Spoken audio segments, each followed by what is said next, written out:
Hello students, welcome to magnet brains. मैं रूपाली वर्मा।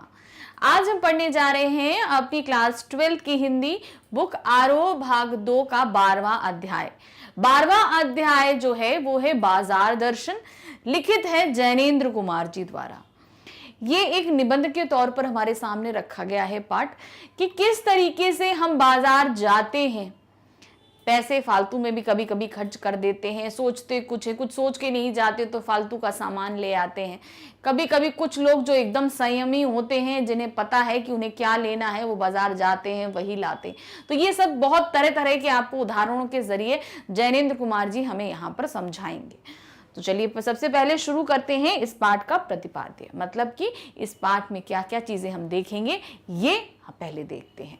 बाजार दर्शन निबंध में गहरी वैचारिकता व साहित्य के सुलभ लालित्य का सहयोग है। मतलब बाजार दर्शन जो पाठ है ये निबंध के तौर पर एक बहुत ही वैचारिक दर्शन है। आप विचार करिए कि ये सब चीजें वाकई हमारे साथ, अभी हम जब पाठ पढ़ेंगे तो आप ये देखेंगे कि ऐसा हम लोग के साथ होता है, मगर हम लोग कभी ध्यान नहीं देते। ये सब चीजें सभी के साथ होती हैं। तो बहुत ही, जब हम इसको इतना वैचारिक दर्शन मतलब किया जाएगा, इतना विचार करने के बाद इस निबंध को लिखा गया है कि इसने साहित्य में 4 चांद लगा दिए। कई दशक पहले लिखा गया लेख आज भी उपभोक्तावाद व बाजारवाद को समझाने में बेजोड़ है। बहुत समय पहले लिखा गया, लेकिन तब भी बाजार क्या है और लोग जो वहां पर जाते हैं खरीदने के लिए और जो बेचते हैं, वो उन सब चीजों पर एकदम सटीक बैठता हुआ ये पाठ है। जैनेन्द्र जी अपने परिचितों मित्रों से जुड़े अनुभव बताते हुए ये स्पष्ट करते हैं कि बाजार की जादुई ताकत मनुष्य को अपना गुलाम बना देती है। यदि हम अपनी आवश्यकताओं को ठीक ठाक समझकर बाजार का उपयोग करें तो उसका लाभ उठा सकते हैं। इसके विपरीत बाजार की चमक दमक में फंसने के बाद हम असंतोष, तृष्णा और ईर्ष्या से घायल होकर सदा के लिए बेकार हो सकते हैं। तो कहने का उनका यहां मतलब है कि उन्होंने अपने परिचितों, जानने वालों के माध्यम से बहुत तरह तरह की चीजें हमारे सामने रखी। तो यहां पर यह चीज बताया गया है कि हम बाजार के लोभ में फंसते हैं तो हमारे साथ क्या होता है, अगर हम नहीं फंसते तो हमारे साथ क्या होता है। तो ये चीजें फंस जाते हैं तो कभी कभी हम ईर्ष्या, तृष्णा, लोभ से त्रस्त हो जाते हैं। हमें जो सामान लाते हैं हमें उनको देखने की इच्छा भी नहीं करती बाजार से, जब हम इस कुंठा से ग्रसित होते हैं। इस क्रम में उन्होंने केवल बाजार का पोषण करने वाले अर्थशास्त्र को अनीति शास्त्र बताया है। तो इस पाठ में बाजार में बाजार क्या है, बाजार का पोषण क्या है, बाजार क्या लेता है, वो लेता है अर्थ मतलब हमसे पैसा लेता है। तो ये कैसे आता है, अर्थशास्त्र एक तरीके से हमारे अर्थशास्त्र को बिगाड़ देता है, अनीति शास्त्र में बदल देता है। जो एक नीति है सही तरीके से खरीदारी करने के लिए, ये उसमें बदल देता है। तो ये एक हमारे सामने एक छोटा सा रखा गया था पाठ का, किसके अंतर्गत हम क्या क्या पढ़ेंगे। अब हम शुरू करते हैं इस पाठ का सारांश कि इस पाठ में हमारे सामने क्या रखा गया है। लेखक अपने मित्र की कहानी बताता है। एक बार वे बाजार में मामूली चीज लेने गए परंतु वापस बंडलों के साथ लौटे। लेखक के पूछने पर उन्होंने पत्नी को दोषी बताया। लेखक के अनुसार पुराने समय में पति इस विषय पर पत्नी की ओट लेते थे। इसमें मनी बैग अर्थात पैसे की गर्मी की विशेष भूमिका अदा करता है। पैसा पावर है, परंतु उसे प्रदर्शित करने के लिए बैंक बैलेंस, मकान, कोठी आदि इकट्ठा किया जाता है। तो अब यहां पर क्या बताया कि एक मित्र थे हमारे, गए सामान लेने के लिए, एक छोटा सा सामान, लेकिन लौटे तो बहुत सारे बंडल बैग्स उनके हाथ में थे। पूछा भाई ये क्या है, तो उन्होंने बोला पत्नी जी साथ थे, पत्नी साथ थी इसलिए इतना सब जो लेने गए थे वो तो छोड़िए, उसके अलावा बहुत कुछ आ गया। तो इसके लिए उनका मानना था हमारे लेखक का कि पति जो है खरीदते खुद हैं लेकिन ओट लेते हैं पत्नियों की, पीछे छिप जाते हैं, भाई पत्नी जी ने खरीद लिया। लेकिन यहां पर जो मेन भूमिका निभाई वो मनी बैग था। मनी बैग यानी कि आपका पर्स, आपके पर्स में कितने पैसे हैं आप उसी हिसाब से खरीदेंगे। अब पैसा कैसे प्रदर्शित हो, हमारे बैंक बैलेंस जो होता है वो कैसे प्रदर्शित होगा। सिंपल सी चीज है, हम उसको बैंक, भाई पासबुक लेके हर किसी को दिखाएंगे मेरे बैंक में इतना पैसा इतना पैसा, सुनो ये दिखाया जाता है आपकी मकान, आपने कितना मकान, कितना बड़ा खरीदा, गाड़ियां हैं, जो कुछ भी, ये चीज शो करता है कि आपके घर की पारिस्थिति क्या है, आर्थिक स्थिति आपकी क्या है, ये शो करता है। पैसे की परचेजिंग पावर के प्रयोग से पावर का रस मिलता है, यानी कि पैसा से हम हर चीज खरीदने के लिए पैसे को और बल मिलता है। हम पैसा लेकर जा रहे हैं तो हम जितनी चीजें खरीद रहे हैं पैसे के बल पे ही तो खरीद रहे हैं, तो इसको किसको बल मिल रहा है? पैसे को बल मिल रहा है। लोग संयमी भी होते हैं, कुछ लोग होते हैं भाई बाजार में जाके बहुत सब कुछ खरीद लेते हैं, जैसे उनके एक मित्र ने किया, लेकिन कुछ लोग संयमी होते हैं, मतलब बाजार गए तो जितना है उतना ही खरीदेंगे। वे पैसे को जोड़ते रहते हैं तथा पैसे से जुड़ा होने पर स्वयं को गर्वीला महसूस करते हैं। मित्र ने बताया कि सारा पैसा खर्च हो गया। मित्र की अधिकतर खरीद परचेजिंग पावर के अनुपात से आई, ना कि जरूरत की। तो अब क्या हुआ, जो लोग संयमी होते हैं वो पैसे को जोड़ते हैं और जोड़ने पर गर्व महसूस करते हैं। जो लेखक के मित्र बाजार गए थे सामान लेने के लिए, उनका मनी बैग पूरी तरीके से खाली हो गया।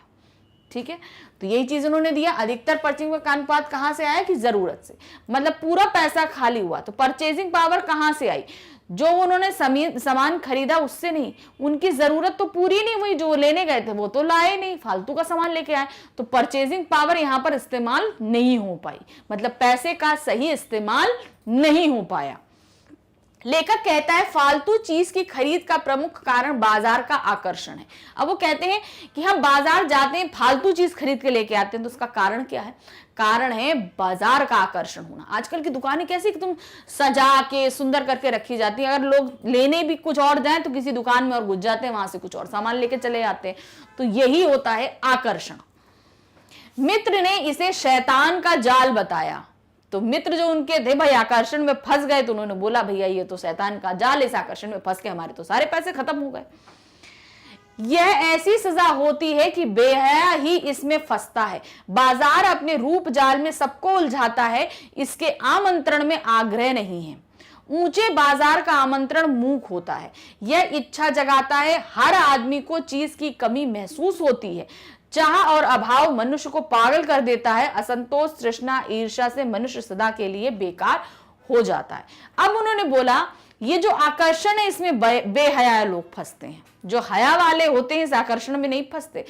हया बेहया का मतलब यहां पर बेशर्म या शर्म वाला नहीं है व्यक्ति, है कि आपके दिमाग में क्या चीज है। आपके पास पैसा है, आप बाजार गए हैं, तो आपको ये चीज पता है कि आपको ये लेनी है। अगर आप संयमी हैं तो उस दुकान तक जाएंगे और अपना जरूरत का सामान लेकर चले आएंगे। मगर आप संयमी नहीं हैं, पैसा आपके पास है और आपका दिमाग खाली है, आपने प्लानिंग नहीं करी कि आपको क्या लेना है, तो नतीजा क्या होगा? आप इस आकर्षण में फंस जाएंगे और आपको लेना कुछ होगा और आप लेकर कुछ चले आएंगे, और जब घर लौट कर आएंगे तो आप बाद में पछताएंगे, हमने तो पैसे फालतू में खर्च कर दिए, हमें लेना कुछ था और हम लेके कुछ चले आए। तो तब उस समय जो चीजें होंगी वो आपको ज्यादा परेशान करेंगी, क्योंकि अक्सर सामान ऐसा आ जाता है जो हमारी जरूरत का नहीं होता है। तो उस समय हमको परेशानी होती कि ये तो हमें जरूरी थे, ये चीजें तो हम लाए नहीं, हम फालतू की चीज ले आए। तो ये चीज ज्यादा परेशान करने वाली होती है। लेखक का दूसरा मित्र दोपहर से पहले बाजार गया और शाम को खाली हाथ वापस आ गया। अब एक मित्र तो गए थे लेने, कुछ गए और लेके बहुत कुछ आ गए, मगर एक मित्र के जरिए वो दूसरा बता रहे हैं कि वो गए बाजार, सुबह से शाम तक रहे, लेकिन तब भी खाली हाथ चले आए। पूछने पर बताया कि बाजार में सब कुछ लेने योग्य था, परंतु कुछ भी नहीं ले पाया। एक वस्तु लेने का मतलब था दूसरी छोड़ देना। अगर अपनी चाह का पता नहीं तो सब और की चाह हमें घेर लेती है, ऐसे में कोई परिणाम नहीं होता। बाजार में रूप का जादू है, यह तभी असर करता है जब जेब भरी हो तथा मन खाली। यह मन व जेब के खाली होने पर भी असर करता है। खाली मन को बाजार की चीजें निमंत्रण देती हैं, सब चीजें खरीदने का मन करता है। अब क्या हुआ, जो उनके मित्र थे वो गए, सुबह से लेकर शाम तक रहे, मगर खाली हाथ आए। भाई पूछे, भाई आप कुछ तो लाए नहीं इतनी देर बाजार में? कहते वहां पे तो सब कुछ बहुत अच्छा था, सब लेने का मन कर रहा था, अगर एक चीज लेता तो एक छोड़ देता, इसलिए मैंने किसी को चीज को छोड़ना नहीं चाहता था, इसलिए मैंने कुछ भी नहीं लिया। तो उनका कहने का मतलब था मैं छोड़ना कुछ नहीं चाहता था, मेरा मन कर रहा था मैं सब कुछ ले लूं, मगर सब कुछ ले नहीं सकता था, इसलिए मैंने कुछ भी नहीं लिया। किसी को भेदभाव नहीं कि मैंने ये लिया वो नहीं लिया, मैं सब कुछ छोड़ के चला आया। तो यहां पर उन्होंने ये बताया कि ये बाजार का जादू कब काम करता है? काम करता है जब हमारी जेब भरी हो और मन खाली। उस स्थिति में इस आकर्षण में हम बड़ी जल्दी फंसते हैं, क्योंकि हमको पता है हमारी जेब में पैसा है, लेकिन हम कोई प्लानिंग करके नहीं गए। जैसे मतलब है, हम जब बाजार जाते हैं तो हम एक लिस्ट तैयार करते हैं, हमें ये सामान लेना है। अगर हम उस लिस्ट को तैयार किए बगैर चले जाएं, हमारे बैग में पैसे हों, तब उस परिस्थिति में हम उस आकर्षण में फंस जाएंगे और हम चीजें ले लेंगे और बाजार का जादू हम पर काम कर जाएगा। लेकिन बाजार का जादू उस परिस्थिति में भी काम करता है जब हमारी जेब भी खाली हो और मन भी खाली हो। उस परिस्थिति में हम खरीद तो नहीं पाते, लेकिन आकर्षण में मुग्ध होकर हम पूरा दिन समय जरूर बिता देते हैं, जैसे इनके दोस्त ने किया। उन्होंने खरीदा कुछ नहीं, लेकिन उस आकर्षण के चक्कर में अपने पूरे दिन का समय जरूर खर्च कर दिया। तो ये भी एक आकर्षण में फंसने का तरीका था। भाई, आप पैसे नहीं खर्च करे तो समय तो खर्च किया ना आपने, तो ये भी आकर्षण में फंसे। मतलब जेब भी खाली, मन भी खाली, लेकिन तब भी हम आकर्षण में फंस गए।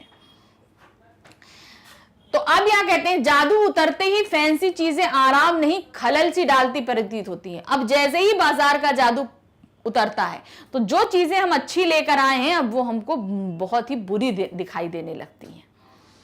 इससे स्वाभिमान अभिमान बढ़ता है। जादू से बचने का एकमात्र उपाय यह है कि बाजार जाते समय मन खाली ना रखना। मन में लक्ष्य हो तो बाजार आनंद देगा, वह आपसे कृतार्थ होगा। बाजार की असली कृतार्थता आवश्यकता के समय काम आना है। मन खाली रखने का मतलब है मन बंद नहीं करना। शून्य होने का अधिकार बस परमात्मा का है, जो सनातन भाव से संपूर्ण है। मनुष्य अपूर्ण है। मनुष्य इच्छाओं का विरोध नहीं कर सकता। यह लोभ को जीतना नहीं बल्कि लोभ की जीत है। अब क्या होता है, जब वो चीजें हमें खलल डालती हैं, हमें परेशानी देती हैं जो हम ले आए, तो उस परिस्थिति में उन्होंने क्या बोला, बाजार जाते समय अगर इस जादू को असर हमें नहीं होने देना तो अच्छा है हम अपने मन को खाली ना रखें। मन को खाली ना रखने का तात्पर्य यह है कि हमेशा प्लान करके जाएं हमें करना क्या है। ये चीज मस्ट होती है बाजार जाते समय। अब अगर हमने लक्ष्य निर्धारित कर लिया तो बाजार हमें मजा देगा। अब मजा कैसे देगा, मान लीजिए सपोज आपने ये डिसाइड किया है कि आज हम अपने लिए एक ड्रेस लेंगे। आपका बजट लिमिटेड है, ठीक है, कि इतने तक की एक ड्रेस लेंगे। अब उस लिमिटेशन में फंसने पे आपका ये होगा कि इसके अंतर्गत हमें एक ड्रेस लेनी है, तो आप उस जादू में फंसेंगे नहीं। मतलब आप जो चीज है उसी में वैरायटी देखेंगे, अच्छे से अच्छी चीज लेने की कोशिश करेंगे। तो यहां पर क्या हुआ, मन खाली नहीं है तो आप जो डिसाइड करके गए थे वही चीज सबसे अच्छी लेकर आएंगे बाजार से। लेकिन अगर आप डिसाइड करके नहीं गए तो आपको लेनी 4 ड्रेसेस थे, आप लेकर एक आओगे लेकिन बेकार की लेकर आओगे और पैसे बहुत सारी खर्च करके लेके आओगे। तो वही उन्होंने बोला, इस बाजार का काम है कृतार्थ करना, यानी कि हम जो चीज लेकर आए उस पर हमें गर्व होना चाहिए। तो उसके लिए जरूरी है आपका मन भर कर जो है बाजार में पहुंचना। ये चीज में बताइए। मगर क्या होता है, अक्सर मनुष्य के अंदर इच्छाएं तो होती हैं, ऐसी तो किसी के अंदर नहीं होती कि भाई इच्छाएं नहीं होंगी। इच्छाएं सभी की होती, लेकिन इच्छाओं को संयम करके हमें कर चलना होता है। अगर हमने संयम नहीं किया तो बाजार के लोभ में फंस जाएंगे। तब क्या होगा, लोभ की जीत होगी, मतलब लालच की जीत होगी। आपकी जीत नहीं होगी कि हम ये सब खरीद लाए, हम बहुत अच्छा किया। उस समय लालच की जीत होती है, आपकी नहीं। मन का बलात् बंद करना हठ योग है, यानी कि मन को हम बलपूर्वक बंद नहीं कर सकते, ये बहुत मुश्किल होता है। वास्तव में मनुष्य को अपनी अपूर्णता स्वीकार कर लेनी चाहिए। सच्चा कर्म सदा इस अपूर्णता को स्वीकृति के साथ होता है। मतलब हमें अपनी कमजोरी महसूस, मतलब इस चीज को एक्सेप्ट करना चाहिए, और उस एक्सेप्टेंस के बाद हमें क्या होता है, हम उस कमजोरी पे वर्क करने लगते हैं। कि हम बाजार जाते हैं उसके लोभ में फंसते हैं, हमारी कमजोरी है। तो उस कमजोरी को हम अगर एक्सेप्ट कर लें तो हम संयमी बन सकते हैं, क्योंकि तब हम अपनी कमजोरी जब एक्सेप्ट करते हैं तो उस पर हम काम करना शुरू कर देते हैं। अतः मन की सुननी चाहिए, क्योंकि वह भी उद्देश्य पूर्ण होता है। मतलब संयमी मन की सुनने पे हमें हमेशा लाभ होगा। मन माने पन की छूट नहीं देनी चाहिए। मतलब माने लेकिन वो अपनी मन की करे, इसकी छूट नहीं देनी चाहिए। वो हमारे दिमाग की सुनते रहना, ऐसा ना हो कि हमारा दिमाग सोचना बंद कर दे, हम सिर्फ मन की सुनने लगे। नहीं, उस मन पे भी हमारे दिमाग का कंट्रोल होना चाहिए। लेखक के पड़ोस में जो व्यक्ति रहते हैं वह लंबे समय से चूरन बेच रहे हैं। भगत जी, उनका नाम सरनाम है, मतलब एक चूरन बेचते हैं, उनका सरनाम क्या है? भगत जी। वे प्रतिदिन 6 आने पैसे से अधिक नहीं कमाते। वे अपना चूरन थोक व्यापारी को नहीं देते और ना ही पेशगी ऑर्डर लेते थे। 6 आने पूरे होने पे वे बचा चूरन बच्चों में मुफ्त बांट दे देते। वह सदा स्वस्थ रहते थे, उन पर बाजार का जादू नहीं चल सकता था। वे निरक्षर थे, बड़ी बड़ी बातें जानते थे, उनका मन अडिग रहता था। पैसा भीख मांगता है कि मुझे ले लो। वह निर्मम व्यक्ति पैसे को अपने आहत गर्व से बिलखता ही छोड़ देता। पैसे में व्यंग शक्ति होती है। पैदल व्यक्ति के पास से धूल उड़ाती मोटर चली जाए तो व्यक्ति परेशान हो उठता है, वह अपने जन्म तक को कोसता है, परंतु यह व्यंग चूरन वाले व्यक्ति पर कोई असर नहीं करता। लेखक ऐसे बल के विषय में कहता है, यह कुछ अपर जाति का तत्व है, कुछ लोग इसे आत्मिक, धार्मिक और नैतिक कहते हैं।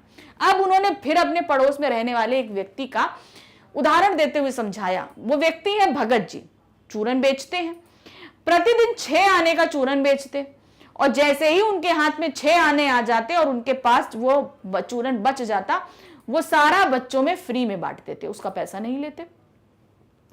उनके पास बहुत से लोगों का ऑर्डर होते, कभी ऑर्डर नहीं लेते, कुछ नहीं देते, कभी किसी को नहीं देते, खुद बनाते, खुद बेचते। 6 आना आने के बाद भी वो किसी से कोई पैसा नहीं लेते। अब यहां पर इस व्यक्ति पे क्या है? संयमी व्यक्ति है, जादू नहीं चला। पैसा उसके सामने भीख मांग रहा है कि मुझे ले लो, मगर वो पैसा नहीं लेता। तो ऐसे व्यक्ति क्या होते हैं? बहुत ही धार्मिक और नैतिक, जो अपने आप पे कंट्रोल कर सके। तो यहां पर पैसा उनके सामने गिड़गिड़ा रहा है कि मुझे ले लो, लेकिन वहां पर वो उसे नहीं लेते। हमारे साथ क्या होता है, कभी जैसे हम सड़क पर जा रहे हैं, हमारे बगल से एक बहुत अच्छी गाड़ी जो है धूल उड़ाते हुए निकल जाए, तो हम कोसने लगते हैं, यार हम कहाँ पैदा हो गए, पैदल चल रहे हैं, रिक्शे में धक्के खा रहे हैं, ये कर रहे हैं, वो कर रहे हैं, ये लोग देखो कितनी अच्छी मोटर गाड़ी में जा रहे हैं। तो यहां पर हम कोस रहे हैं, लेकिन ये कोसना उन भगत जी के ऊपर कोई असर नहीं करता। जा रही है गाड़ी, जाने दो। क्यों? क्योंकि उन्होंने अपने मन को अपने वश में कर रखा है। लेखक कहता है, जहां तृष्णा है, बटोर रखने की स्पर्धा है, वहीं उस बल का बीज नहीं है। संचय की तृष्णा और वैभव की चाह में व्यक्ति की निर्बलता ही प्रमाणित होती है। अब कहते हैं कि ये निर्बलता शुरू कहां से होती है? ये होती है संचय की प्रवृत्ति से, यानी कि हम किसी चीज को लाएं और इकट्ठा कर लें।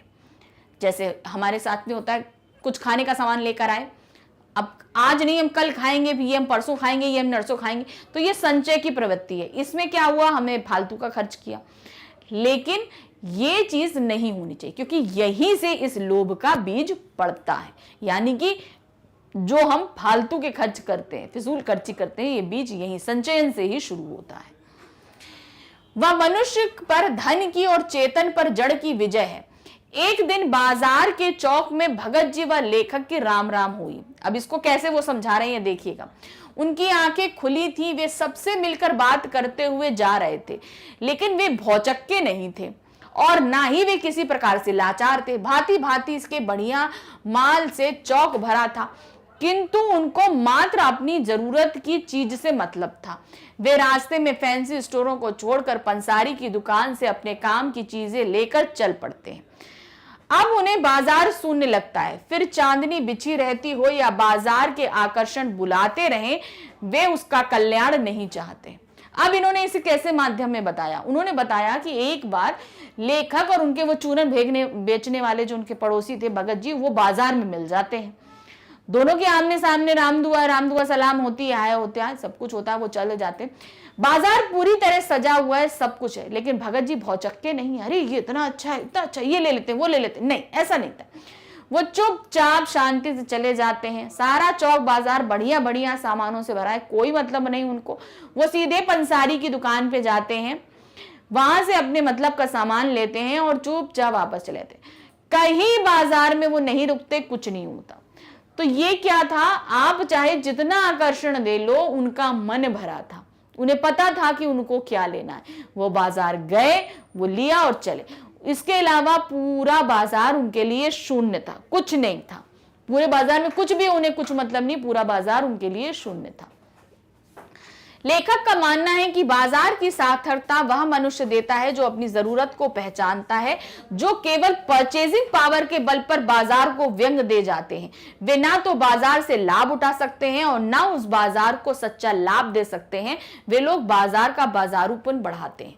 तो कहने का उनका यहां पर मतलब है कि बाजार को सार्थकता मतलब सही मायने में बाजार को बाजार वो व्यक्ति बनाते हैं जो इसके आकर्षण में नहीं फंसते। जो आकर्षण में फंस गए उसको उन्होंने तो बाजार को बाजारूपन में दे दिया। अगर हम आकर्षण में नहीं फंसेंगे तो हम अपनी जरूरत का सामान लेंगे, खुद भी खुश रहेंगे, बाजार से भी हमने कुछ खरीद लिया उसको भी संतुष्टि दे दी। लेकिन बाजार को बाजारूपन तब मिलता है जब अंधाधुंध बगैर कुछ सोचे समझे हम परचेजिंग करने लगते हैं। तो ये हो जाता है बाजार के ऊपर लुट मरने का कार्य। तो उसी से हमको बचना है। ये कपट को बढ़ाते हैं जिससे सद्भाव घटता है। सद्भाव नष्ट होने से ग्राहक और बेचक रह जाते हैं। वे एक दूसरे को ठगने की घात में रहते हैं। ऐसे बाजारों में व्यापार नहीं शोषण होता है। कपट सफल हो जाता है तथा बाजार मानवता के लिए विडंबना है और ऐसे बाजार का पोषण करता है जो उसका शास्त्र बना हुआ है। वह अर्थशास्त्र सरासर आधा है, वह मायावी शास्त्र है, वह अर्थशास्त्र अनैतिक शास्त्र है। तो इस तरीके के बाजार जहां के बाजारूपन पे हम लोग लुट जाते हैं, वो बाजार हमें जो है अर्थशास्त्र या नीति शास्त्र नहीं, वो अनीति शास्त्र में तब्दील करता हुआ दिखाता है, क्योंकि उसका बाजारूपन हम पर सवार हो चुका होता है और तब हम अपनी नीति बिगाड़ चुके होते हैं। अब हमारी नीति बिगाड़ने का मतलब क्या है कि हमारे पैसों की केमिस्ट्री बिगड़ जाती है। जहां हमें खर्च करना चाहिए वहां ना खर्च करके हम फालतू की चीजों पे खर्च करने लगते हैं। तो नतीजा हमारा क्या होता है कि हमारा जो बजट है वो बिगड़ता है। तो ये शास्त्र यानी कि बाजार पर फिदा हो जाने की जो नीति होती है ये अनैतिक शास्त्र में बदल जाती है। तो उनका पूरे जो पाठ का जो सार निकलता है यही है कि हमें बाजार के बाजारूपन से अपने आप को बचाना है और इससे बचने का तरीका है कि अपने मन को हमेशा भर के बाजार के अंदर कदम रखिए। जैनेंद्र जी ने ये जो हमको ये पाठ हमारे सामने प्रस्तुत किया, बहुत ही अच्छे तरीके से समझिएगा इसको, क्योंकि ये हम सभी के साथ घटित होता है, मेरे साथ भी बहुत बार घटित होता है। तो इस पाठ को समझिए और अपने आप को थोड़ा संयमी बनाइए ताकि आप फालतू की चीजें ना खरीद सके बाजार से। बाजार का जादू चढ़ने और उतरने पर मनुष्य पर क्या क्या असर पड़ता है, यानी कि जब बाजार का जादू हम पर चढ़ता है और चढ़ने के बाद जब उतरता है तो क्या क्या असर आते हैं, इनका आपको लिखना है। बाजार का जादू चढ़ने पर मनुष्य बाजार के आकर्षण वस्तुओं के मोहजाल में फंस जाता है। बाजार के इसी आकर्षण के कारण ग्राहक सजी धजी चीजों की को आवश्यकता ना होने पर भी खरीदने के लिए लालायित हो जाता है। मतलब जब चढ़ता है तो जितना आकर्षण होता है उसमें हम फंस जाते हैं और जो चीजें हमें जरूरत नहीं होती हम उन चीजों को भी खरीद लेते हैं। इसी मोहजाल में फंसकर वह ऐसी गैर जरूरी वस्तुएं खरीद लेता है जो कुछ समय बाद घर के किसी कोने की शोभा बढ़ाती। मतलब हम ऐसी चीजों को खरीदते हैं जिनका कोई तात्पर्य नहीं होता और कुछ समय बाद वो घर के किसी कोने में पड़ी होती, क्योंकि वो हमारी जरूरत की तो थी नहीं, हम तो आकर्षण में फंसे और गैर जरूरी चीजें हम खरीद कर ले आते हैं। परंतु यह जादू उतरता है तो उसे एहसास होता है कि जो वस्तुएं उसने आराम के लिए खरीदी थी उल्टा वे तो उसके आराम में खलल डाल रही हैं। और जब ये उतरता है मतलब वो आकर्षण हम पर चढ़ा, उस आकर्षण में फंस के हमने वो सामान खरीद लिया। अब खरीद के जब हम घर आए तब हमने ये जाना कि ये चीज तो हमारे मतलब की ही नहीं थी। तब क्या होता है, जो हम आराम देने वाली चीज गए थे उसको खरीद कर लेके आए थे, अब वो हमें चुभ रही है, हमें परेशान कर रही है कि हमने पैसा भी वेस्ट किया और अपनी जरूरत का सामान हमने खरीदा नहीं। अब वो हमें तकलीफ देने लगती है और उसे हम कहीं किनारे डंप कर देते हैं। क्वेश्चन नंबर 2 है, बाजार में भगत जी के व्यक्तित्व का कौन सा सशक्त पहलू उभर कर आता है? क्या आपकी नजर में उनका आचरण समाज में शांति स्थापित करने में मददगार हो सकता है? तो वो व्यक्ति जो बाजार जाता है, भरे पूरे चौक बाजार से गुजर रहा है, आकर्षण चारों तरफ है, लेकिन उसे एक आकर्षण की एक बूंद तक टच नहीं करती। वो जाता है सीधे पंसारी की दुकान पे अपना सामान खरीदता है और वापस चला आता है। तो क्या ऐसे व्यक्ति बाजार के साथ सही इंसाफ करते हैं या नहीं? और क्या शांति समाज में शांति स्थापने का मतलब है कि हम गैर जरूरी चीजें नहीं खरीदते?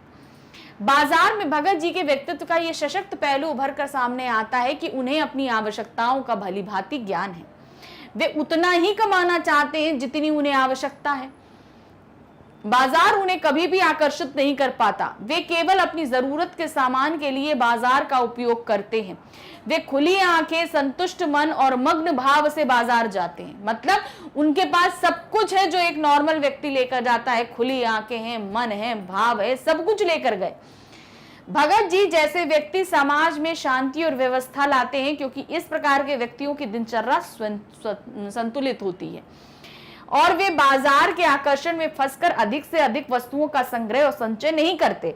इसके फलस्वरूप मनुष्यों में होड़, अशांति के साथ महंगाई भी नहीं बढ़ती, अतः समाज में भी शांति बनी रहती है। अब क्या होता है, जब ऐसे संयमी व्यक्ति जब बाजार जाते हैं तो वो शांति स्थापित करते हैं। अब कैसी समाज में शांति स्थापित? जब किसी चीज को खरीदने की होड़ लग जाती है, प्रतिस्पर्धा लग जाती है, तो क्या होता है, उस चीज के दाम एकदम बढ़ जाते हैं।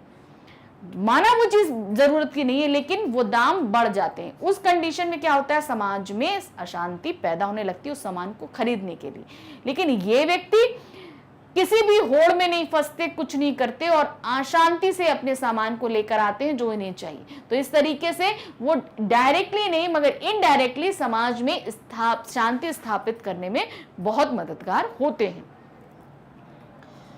क्वेश्चन नंबर 3 है, बाजारूपन से क्या तात्पर्य है? किस प्रकार के व्यक्ति बाजार को साक्षरता प्रदान करते हैं अथवा बाजार की साक्षरता किसमें है?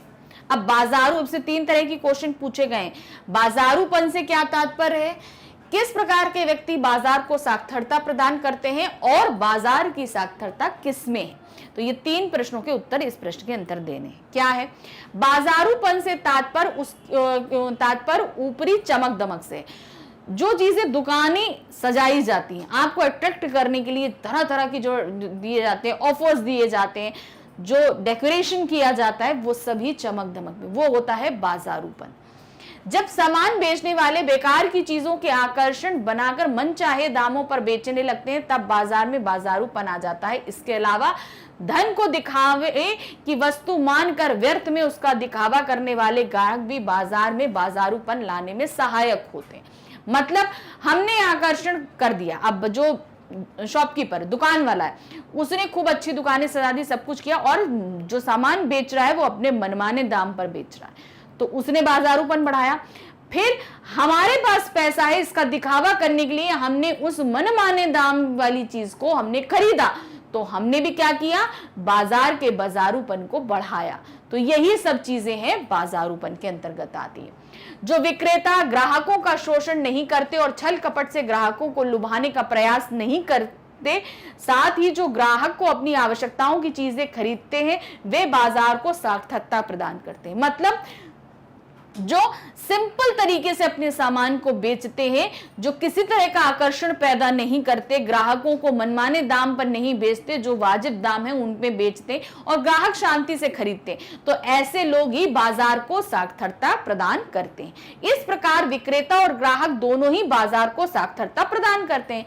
तो हम वो चकाचौंध वाली शॉप पे नहीं जाके, हम उस दुकान पे नहीं जाके, सिंपल जो दुकान है वहां पे जो सामान है उसको खरीद के लेके आते हैं। तो हमने भी बाजार को साक्षरता दी और जो इस चकाचौंध को नहीं दिखा रहा है जो दुकान वाला, वो भी बाजार को साक्षरता दे रहा है। मनुष्य की आवश्यकताओं की ज्यादा से ज्यादा पूर्ति करने में ही बाजार की सार्थकता है। तो मनुष्य की जो जरूरत की चीजें हैं वो बाजार में उपलब्ध हो, ऐसा ही बाजार सार्थक होता है। ये नहीं कि बहुत ज्यादा पैसे देके आप फालतू की चीजें बेचें, तो वो बाजारूपन कहलाता है। हमें सही दाम पर सही चीज, टिकाऊ चीज, अच्छी चीज मिले, ये बाजार की सार्थकता होती है, ग्राहक के लिए भी और उपभोक्ता जो है दुकानदार है उसके लिए भी। क्वेश्चन नंबर 4 है, बाजार किसी का लिंग, जाति, धर्म या क्षेत्र नहीं देखता, वह देखता है सिर्फ उसकी क्रय शक्ति को। इस रूप में वह एक प्रकार से सामाजिक समता की भी रचना कर रहा है। आप इससे कहां तक सहमत हैं? अब बाजार क्या है, वो किसी को नहीं देखता, किस जाति से हैं, किस वर्ण से हैं, किस रंग के हैं, किस कद के हैं, वो कुछ नहीं देखता, कोई भेदभाव नहीं करता। उसका सिर्फ एक काम है, आप आइए और खरीदिए। क्या ये सामाजिक समता स्थापित करता है? आपको ये चीज बतानी है। हम इस बात से पूरी तरह सहमत हैं, क्योंकि आज हम जीवन के प्रत्येक क्षेत्र, पढ़ाई, आवास, राजनीति, धार्मिक स्थल आदि सभी में लिंग, जाति, धर्म के आधार पर होने वाले विभिन्न भेदभाव को देखते हैं, किंतु बाजार इस विचारधारा से अलग है। मतलब हर क्षेत्र में हम भेदभाव देख रहे हैं, मगर बाजार में इस तरीके का कोई भेदभाव नहीं होता। किसी भी धर्म की, जाति के व्यक्ति की दुकान पे चले जाइए, आपको सामान लेना है, आप किसी भी धर्म के, इससे किसी को कोई फर्क नहीं पड़ता। उसको सामान बेचना है, हमें सामान खरीदना है, सिर्फ इससे मतलब होता है। बाजार को किसी लिंग, धर्म या जाति से कोई लेना देना नहीं होता, वह हर एक के लिए खुला होता है। उसके लिए तो हर कोई केवल और केवल ग्राहक है, जहां लोग आकर अपनी आवश्यकताएं पूरी करते हैं। इस प्रकार यदि हम देखें तो बाजार एक प्रकार की सामाजिक समता की रचना करता है। तो अगर हम बाजार को देखें तो वो सामाजिक समता स्थापित करता है, वो किसी तरह के लोगों में किसी भी तरह के भेदभावों को स्थापित नहीं करता है, वो हर तरीके से जो है वो समता ही स्थापित करता है। प्रश्न 5 है, आप अपने तथा समाज से कुछ ऐसे प्रसंग का उल्लेख करें। अब वो प्रसंग क्या है, आपको अपने और समाज से प्रसंग करना। अब एक एक प्रसंग दिया जा रहा है, आपको वो उल्लेख करके बताना। तो पहला प्रसंग जो है, जब पैसा शक्ति के परिचायक के रूप में प्रतीत होता है, मतलब पैसा जो है वो शक्ति का एक रूप ले लेता है, ऐसा कोई एक प्रसंग आपको निकाल के रखना है। तो ये प्रसंग आप अपनी तरफ से भी दे सकते हैं। जब बड़ा से बड़ा अपराधी अपने पैसे की शक्ति से निर्दोष साबित कर दिया जाता है, तब हमें पैसे की शक्ति के परिचायक के रूप में प्रतीत होता है। तो मतलब पैसा उस जगह जहां एक बड़ा अपराधी भी अपने पैसे के दम पे पुलिस, कोर्ट, सब जगह से छूट जाता है, तो वहां पर क्या है, पैसे का बोलबाला हो जाता है। दूसरा प्रसंग है, जब पैसे की शक्ति काम नहीं आती, यानी कि जब आपके पास पैसा है मगर उसकी शक्ति काम ना आए। ये कैसी जगहों पर होता है, असाध्य बीमारी के कारण मृत्यु के निकट पहुंचे हुए व्यक्ति के आगे पैसे की शक्ति काम नहीं आती। जब समय और भाग्य प्रतिकूल हो तब भी पैसा काम नहीं आता। तो कहने का मतलब है, एक ऐसा रोग लग जाए वो रोग आप जितना भी पैसा खर्च कर ले मगर वो रोग आपको नहीं छोड़ सकता। उस जगह आपका पैसा बेकार है, आपके पास जितना भी पैसा हो मगर वो रोग तो आपको उससे छूट नहीं सकता। दूसरा, ऐसी भाग्य की परिस्थितियां कि पैसा है मगर भाग्य साथ नहीं दे रहा, उस जगह भी ये चीजें सार्थक हो जाती हैं। क्वेश्चन नंबर 6 है, बाजार दर्शन पाठ में बाजार जाने या ना जाने के संदर्भ में मन की कई स्थितियों का जिक्र आया है। आप इन स्थितियों से जुड़े अपने अनुभवों का वर्णन करें। अब क्या स्थिति थी, मन खाली हो, मन भरा हो, मन खाली जेब भरी मन खाली। तो कई परिस्थितियां हैं, तो उन्हीं परिस्थितियों में आपको अपनी टिप्पणियां लिखनी, अपने अनुभवों के बारे में बताना। आपने इन परिस्थितियों में आप जब बाजार गए तो क्या पर ऐसी आई। तो पहला की जो स्थिति है, मन खाली हो, तो क्या है, जब मैं केवल यहीं घूमने की दृष्टि से बाजार जाती हूं तो चाहते हुए भी कई सारी महंगी चीजें घर ले आती हूं और बाद में पता चलता है इन वस्तुओं को वास्तविक कीमत तो बहुत कम थी और मैं केवल उनके आकर्षण में फंसकर उन्हें खरीद लाई। कारण क्या था, हमारा मन खाली था, हम आकर्षण में फंसे और फालतू की चीजें ले आए और फालतू का पैसा हमने खर्च कर दिया। दूसरी परिस्थिति, मन खाली ना हो। अभी तो मन खाली था, अब क्या मन खाली ना हो। उस परिस्थिति में आपका अनुभव क्या होता, मतलब आप बाजार गए हो, आपके दिमाग में आपकी लिस्ट है कि आपको क्या लेना है। उस परिस्थिति में क्या होगा, एक बार मुझे बाजार से एक लाल रंग की साड़ी खरीदनी थी, तो मैं सीधे साड़ी की दुकान पर पहुंची। उस दुकान में अन्य कई तरह के परिधान मुझे आकर्षित लग रहे थे, परंतु मेरा विचार पक्का होने के कारण मैं सीधे साड़ी वाले काउंटर पर पहुंची और अपनी मनपसंद साड़ी खरीद कर बाहर आ गई। अब आप डिसाइड करके गए हो कि नहीं, आपको साड़ी लेनी है और दूसरा लाल रंग की ही साड़ी लेनी है। तो आपका जब ये मन भरा हुआ था तो आप सीधे साड़ी की दुकान पर गए, वहां से आपको जिस रंग की साड़ी कहनी थी आपने उससे निकलवाई, पसंद करी और सीधे लेकर चलाए। तो बाजार में तरह तरह की जो चीजें थी उस आकर्षण में आप फंसी नहीं पाए। फिर तीसरा है, मन बंद हो। तब कभी कभी जब मन बड़ा उदास होता है तब बाजार की रंग बिरंगी वस्तुएं भी मुझे आकर्षित नहीं करती, मैं बिना कुछ लिए ही यूं ही चली आती हूँ। मतलब जब हम उदास होते हैं, डिप्रेस होते हैं, कोई परेशानी होती है, टेंशन होती है, तो हम बाजार से भी गुजरे तो वो सब चीजें हमें प्रभावित नहीं कर पाती, तब हम कुछ बगैर लिए चले आते हैं। चौथी परिस्थिति है, मन में नकार हो। एक बार मेरे पड़ोसी ने मुझे चाइनीज वस्तुओं के बारे में कुछ इस तरह समझाया कि मेरे मन में उन वस्तुओं के प्रति एक प्रकार की नकारात्मकता आ गई। मुझे बाजार में उपलब्ध सभी चाइनीज वस्तुओं में कोई ना कोई कमी दिखाई देने लगी। मुझे लगा जैसे ये सारी वस्तुएं अपने मापदंडों पर खरी नहीं है। मतलब किसी चीज से मुझे नफरत हो जाए, उस स्थिति में होता है मन में नकार आ जाना। तो जिस तरीके से ये हमने बताया, चाइनीज प्रोडक्ट्स को लेकर हमारे मन में जब ऐसी चीज आ गई कि ये बहुत हार्मफुल होते हैं, ज्यादा लॉन्ग लाइफ नहीं होते, तो उस परिस्थितियों में क्या होता है, हमारे मन में वो डाउट बैठ गया। तो हम जब भी बाजार गए तो चाइनीज जो वस्तुएं थी उनके लिए हमने पसंद नहीं किया, हमको नहीं लेना, हमें नहीं करना। तो वो सब चीजें हमारे सामने आई। क्वेश्चन नंबर 7 है, बाजार दर्शन पाठ में किस प्रकार के ग्राहकों की बात हुई है? आप स्वयं को किस श्रेणी का ग्राहक मानते हैं या मानती हैं? यहां पर कई तरह की बात हुई। ऐसे व्यक्ति जो बाजार के बाजारूपन में फंसे, कुछ ऐसे व्यक्ति जो नकार थे, कुछ ऐसे व्यक्ति जिन्हें पैसा बुला रहा था मगर वो पैसे की तरफ नहीं जा रहे थे, कई तरह के। लेकिन आप किस परिस्थिति में आते हैं ये आपको भी बताना है। बाजार दर्शन पाठ में कई प्रकार के ग्राहकों की चर्चा हुई जो निम्नलिखित हैं: खाली मन और खाली जेब वाले ग्राहक, भरे मन भरी जेब वाले ग्राहक, परचेजिंग पावर का प्रदर्शन करने वाले ग्राहक, बाजारूपन बढ़ाने वाले ग्राहक, अपव्ययी ग्राहक, भरे मन वाले ग्राहक, मितव्ययी संयमी ग्राहक।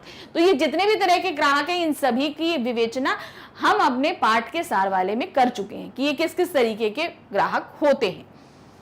मैं अपने आप को भरे मन वाला ग्राहक समझती हूं क्योंकि मैं आवश्यकता अनुसार ही बाजार का रुख करती हूं और जो मेरे लिए जरूरी वस्तुएं हैं वे ही खरीदती हैं। मतलब मन भरा, हम मन भर के जाते हैं, यानी कि हमें पता है, हम लिस्ट डिसाइड करके गए, हमें ये लेना है, हम वही चीजें लेकर आते हैं, फालतू चीजें हम नहीं लाते हैं। क्वेश्चन नंबर 8, आप बाजार की भिन्न भिन्न प्रकार की संस्कृति से अवश्य परिचित होंगे। संस्कृति मतलब कैसा कैसा बाजार होता है, ये सब चीजें हम जानते हैं क्योंकि हम लोग बाजार जाते हैं तो पता रहता है कैसा कैसा बाजार होता है। मॉल की संस्कृति और सामान्य बाजार और हाट की संस्कृति में आप क्या अंतर पाते हैं? मतलब हम लोग मॉल्स पे भी जाते हैं तो वहां की संस्कृति, वहां की कैसे बाजार रहता है। हम जब किसी फेयर में रहते हैं, हाट मेले वगैरह में जाते हैं तो वहां क्या रहता है। साधारण बाजार में जाते हैं तो कैसी रहती है, क्या अंतर पाते हैं, ये लिखना। परचेजिंग पावर आपको किस तरह के बाजार में नजर आती है? मतलब परचेजिंग पावर हमें किस तरह के बाजार में, मॉल वाले में, हाट वाले में या नॉर्मल बाजार में, कहां पर हमें ये सब चीजें ज्यादा समझ में आती। तो जैसे सबसे पहले हम देखेंगे मॉल की संस्कृति।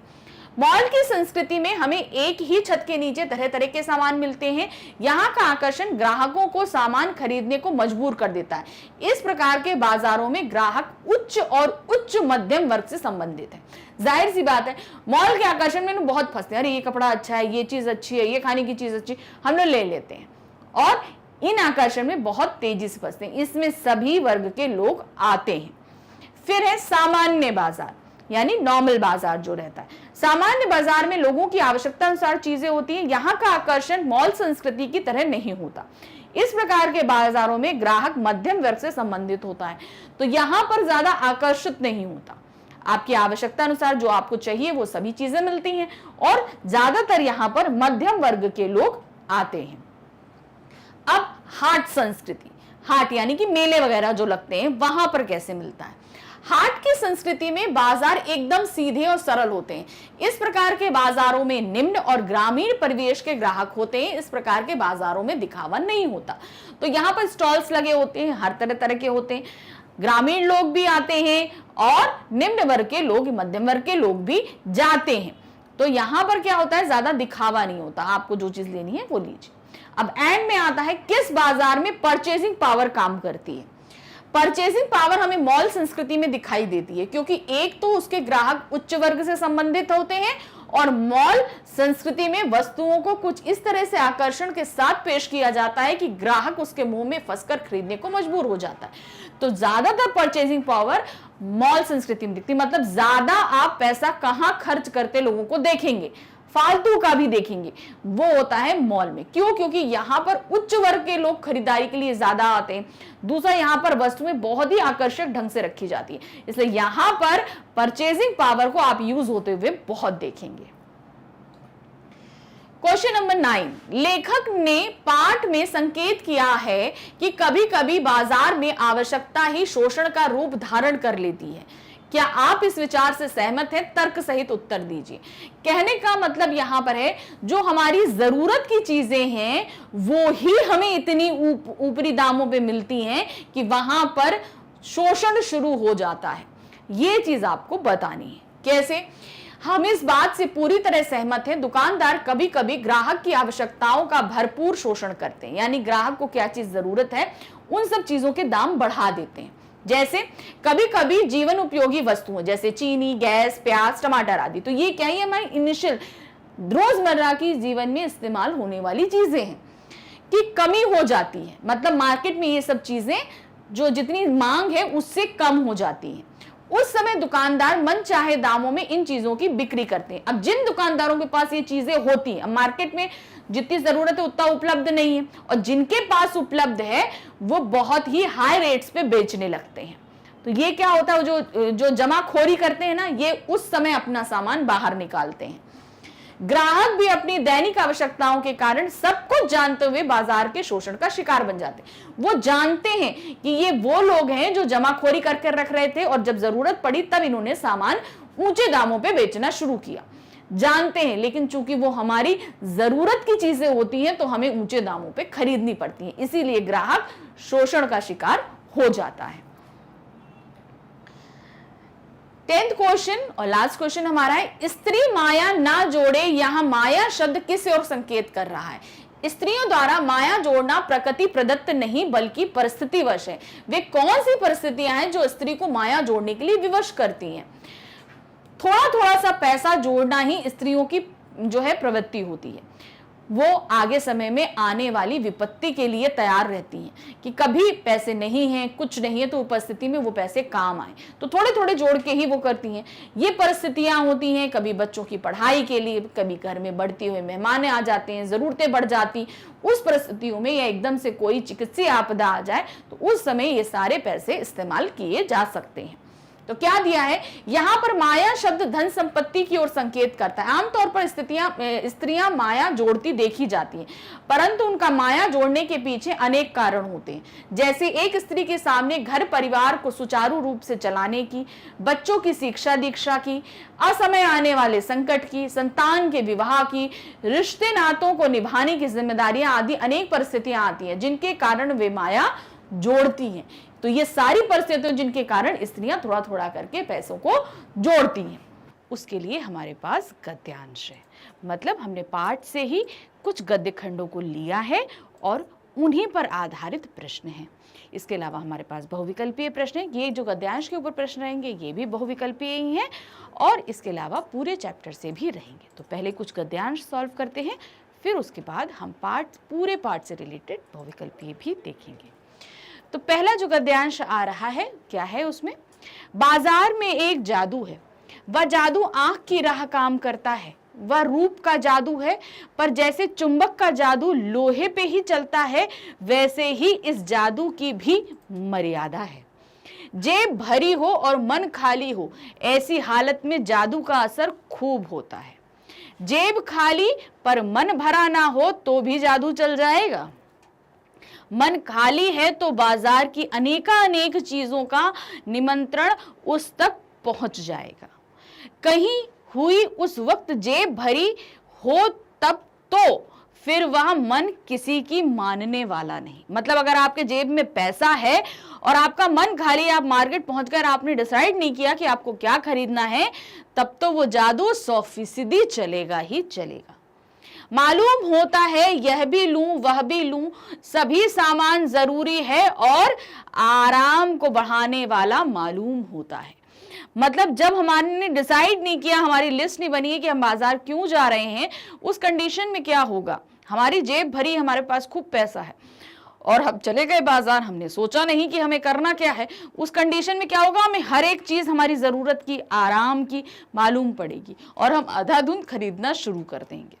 तो इस तरीके से क्या होगा? हमारे पास फिजूल की चीजें आना बहुत ज्यादा आ जाएंगी जिनकी हमें जरूरत भी नहीं होती। ऐसा अक्सर होता है कि अगर हम चले जाते बाजार गए भी तो दो चार चीजें एक्स्ट्रा अपने लिस्ट से ले ही आते हैं। चलिए, ये गद्यांश हमने पढ़ लिया, अब इस पे आधारित हम प्रश्नों को देखते हैं। तो प्रथम प्रश्न हमारे पास में क्या है, बाजार का जादू किस प्रकार काम करता है? जेब की राह, आंख की राह, मन की राह या सामान की राह? जब हम बाजार पहुंचते तो क्या होता है, ये आंख ही तो है जो सामान को देखती है, और तब वो जादू काम कर जाता है। तो क्या हुआ सही, बाजार का जादू आंख की राह काम करता है। अगर ये आंख हम ना भी देखें तो भी चीजें बहुत ऐसी आकर्षक है कि हम ले ही डालेंगे, चीजें होती है। मतलब ये होता है कि हमारा मन बस करने लगता है कि हमको अरे ये कपड़ा भी अच्छा लग रहा है, अरे वो चीज बड़ी अच्छी लग रही है, अरे ये पिलो बड़ी अच्छी लग रही है, अरे ये कुशन बड़ा अच्छा लग रहा है। तो जब हम पहुंच जाए तो हमें हर एक चीज बड़ी अच्छी लगने लगती है और हम खरीदना शुरू कर देते हैं। अब है क्वेश्चन नंबर 2। क्वेश्चन नंबर 2 में क्या दिया है, बाजार से ना चाहने पर भी सामान खरीद लेते हैं। जब हम नहीं चाहते हो तब भी सामान खरीद लेते हैं, ये कब होता है? जेब खाली हो, भाई जेब खाली होगी तो हम कैसे खरीदेंगे, पैसे नहीं है तो हम खरीद ही नहीं सकते। मन भरा हो, मन भरा, अगर हम डिसाइड करके गए हमें क्या खरीदना है तब तो हम फालतू की चीजें खरीद ही नहीं पाएंगे।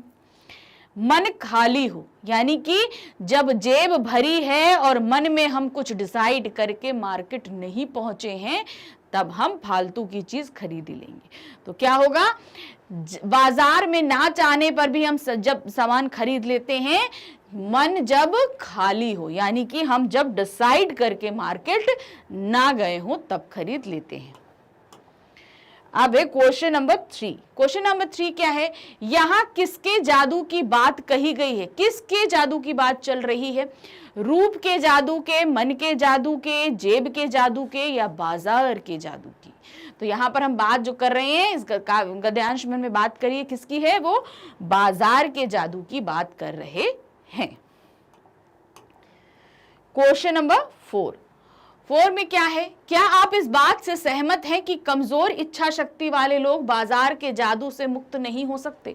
मतलब जिनकी विल पावर बहुत वीक है वो इसके जादू से नहीं बच पाते, वो फंस जाते हैं। क्या ये सही है? आप सहमत हैं इस बात से? तो क्या है, सहमत हैं, असहमत हैं या दोनों हैं, कह नहीं सकते।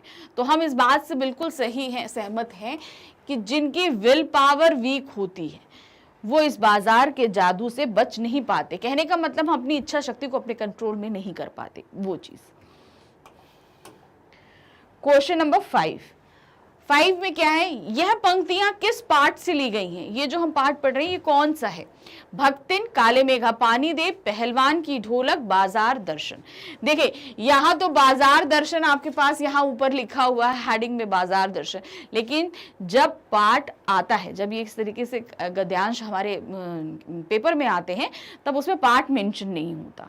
तो ये आपको, जैसे आप पढ़ रहे हो तो आपको ये चीज पता होनी चाहिए कि ये गद्यांश किसका है। इसीलिए मैं बोल रही हूँ कि पहले पाठ जरूर पढ़िएगा ताकि आपको पता रहे कि कौन सी लाइनें किस पाठ से ली गई, क्योंकि कोई एक चैप्टर तो आएगा नहीं, जाहिर सी बात है 5 से 7 8 चैप्टर तो आएंगे ही आएंगे। तो जब अब कौन सा चैप्टर में कौन सी लाइन है, तो इसके लिए आपको पहले सभी चैप्टर्स अलग अलग पढ़ने पड़ेंगे। तो ये जो चैप्टर है ये कौन सा है, बाजार दर्शन। अब है क्वेश्चन नंबर 6 के लिए हमारे पास फिर से एक गद्यांश आया है, गद्यांश संख्या 2। क्या दिया है, पर उस जादू की जगड़ से बचने का एक सीधा सा उपाय है, वह यह कि बाजार जाओ तो खाली मन ना हो, मन खाली हो तब बाजार ना जाओ। कहते हैं लू में जाना हो तो पानी पी कर जाना चाहिए, पानी भीतर हो लू का लूपन व्यर्थ हो जाता है। मन लक्ष्य से भरा हो तो बाजार भी फैला का फैला ही रह जाएगा, तब वह घाव बिल्कुल नहीं देगा बल्कि कुछ आनंद ही देगा। तब बाजार तुमसे कृतज्ञ होगा क्योंकि तुम कुछ ना कुछ सच्चा लाभ उसे दोगे। बाजार की असली कृतज्ञता है आवश्यकता के समय काम आना। तो कहने का मतलब क्या है, जब हम बाजार जाएं तो हम हमेशा टारगेट अपने मन में डिसाइड करके जाएं, मतलब अपनी एक लिस्ट लेके जाएं कि हमें लेना क्या है। ठीक है, तो इन्होंने इसके लिए एक उदाहरण दिया है कि जब लू में निकलिए, यानी कि गर्मियों में जब हम बहुत तेज धूप में निकलते हैं तो कहते हैं पानी पी के निकलिए तो लू नहीं लगेगी। तो वही यहाँ पे कह रहे हैं कि हम बाजार जा रहे हैं तो अपने अंदर भर के जाइए ताकि आप फालतू की चीजें ना खरीद पाए, और जब हम ऐसा करके जाएंगे तो वो बाजार हमेशा हमको लाभ ही देगा। अब इसी गद्यांश पे आधारित प्रश्न है हमारा। प्रश्न संख्या 6 में क्या है, बाजार जाते समय बाजार के जादू की पकड़ से बचने का सीधा उपाय क्या है। क्या बताया उन्होंने, मन खाली हो, मन रिक्त हो, मन भारी हो, मन बोझिल हो। तो देखिए यहां पर क्या दिया है, मन खाली ना हो और मन रिक्त हो। अब यहां पर क्या है, मन खाली ना हो, तो अब ये देखिए मन खाली होना और मन खाली ना होना ये दो अलग अलग चीजें हैं। तो यहां पर क्या है, मन रिक्त हो सही, मन खाली ना हो ये भी सही। तो अब यहां पर आपको कंफ्यूज किया जा रहा है, ध्यान रखिए। रिक्त होने का मतलब मन खाली हुआ तो तुरंत बाजार का जादू चल जाएगा। तो यहां क्या है, मन खाली ना हो, ये एकदम सही है। मतलब आप अपनी लिस्ट अपने साथ लेकर जाएं। अब है क्वेश्चन नंबर 7 में क्या है, मनुष्य को मन खाली होने पर बाजार क्यों नहीं जाना चाहिए। किस लिए नहीं जाना चाहिए, अगर आपका मन खाली है, आपको अगर कुछ खरीदना ही नहीं है तो आप बाजार क्यों जा रहे हो, और अगर जा रहे हो तो फिर क्यों ऐसा नहीं करना चाहिए, अगर आप क्यों नहीं जाना चाहिए। कारण ये, बाजार की जकड़ से बचने के लिए, बाजार की चकाचौंध से बचने के लिए, बाजार खाली होता है, बाजार खाली लगता है। तो कारण क्या है, मनुष्य को मन खाली होने पर बाजार इसलिए नहीं जाना चाहिए क्योंकि बाजार से की जकड़ से बच जाएंगे हम। क्यों, क्योंकि अगर मन खाली रहा तो हम उसके सिकंजे में फंस जाएंगे और फालतू की चीजें ले आएंगे। अब है क्वेश्चन नंबर 8, बाजार कब फैला का फैला रह जाता है, मतलब वो फैला का रह जाता है।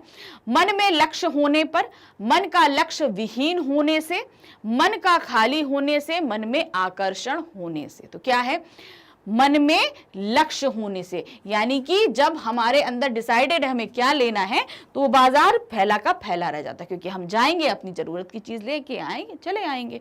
तो हमारा लक्ष्य जब निर्धारित हो तब वो फैला का फैला रह जाता है। प्रश्न संख्या 9 है, बाजार की सार्थकता किसमें है, क्या चीज है उसको सार्थक बनाने में, लोगों की खरीदारी करने में, लोगों के पैसे की बचत करने में, लोगों की आवश्यकता पूरी करने में, या लोगों को लूटने में। तो बाजार की सार्थकता है लोगों की आवश्यकता पूरी करने में, यानी कि वो सही मायने में क्या करता है, जब वो दूसरों की जरूरत में काम आए।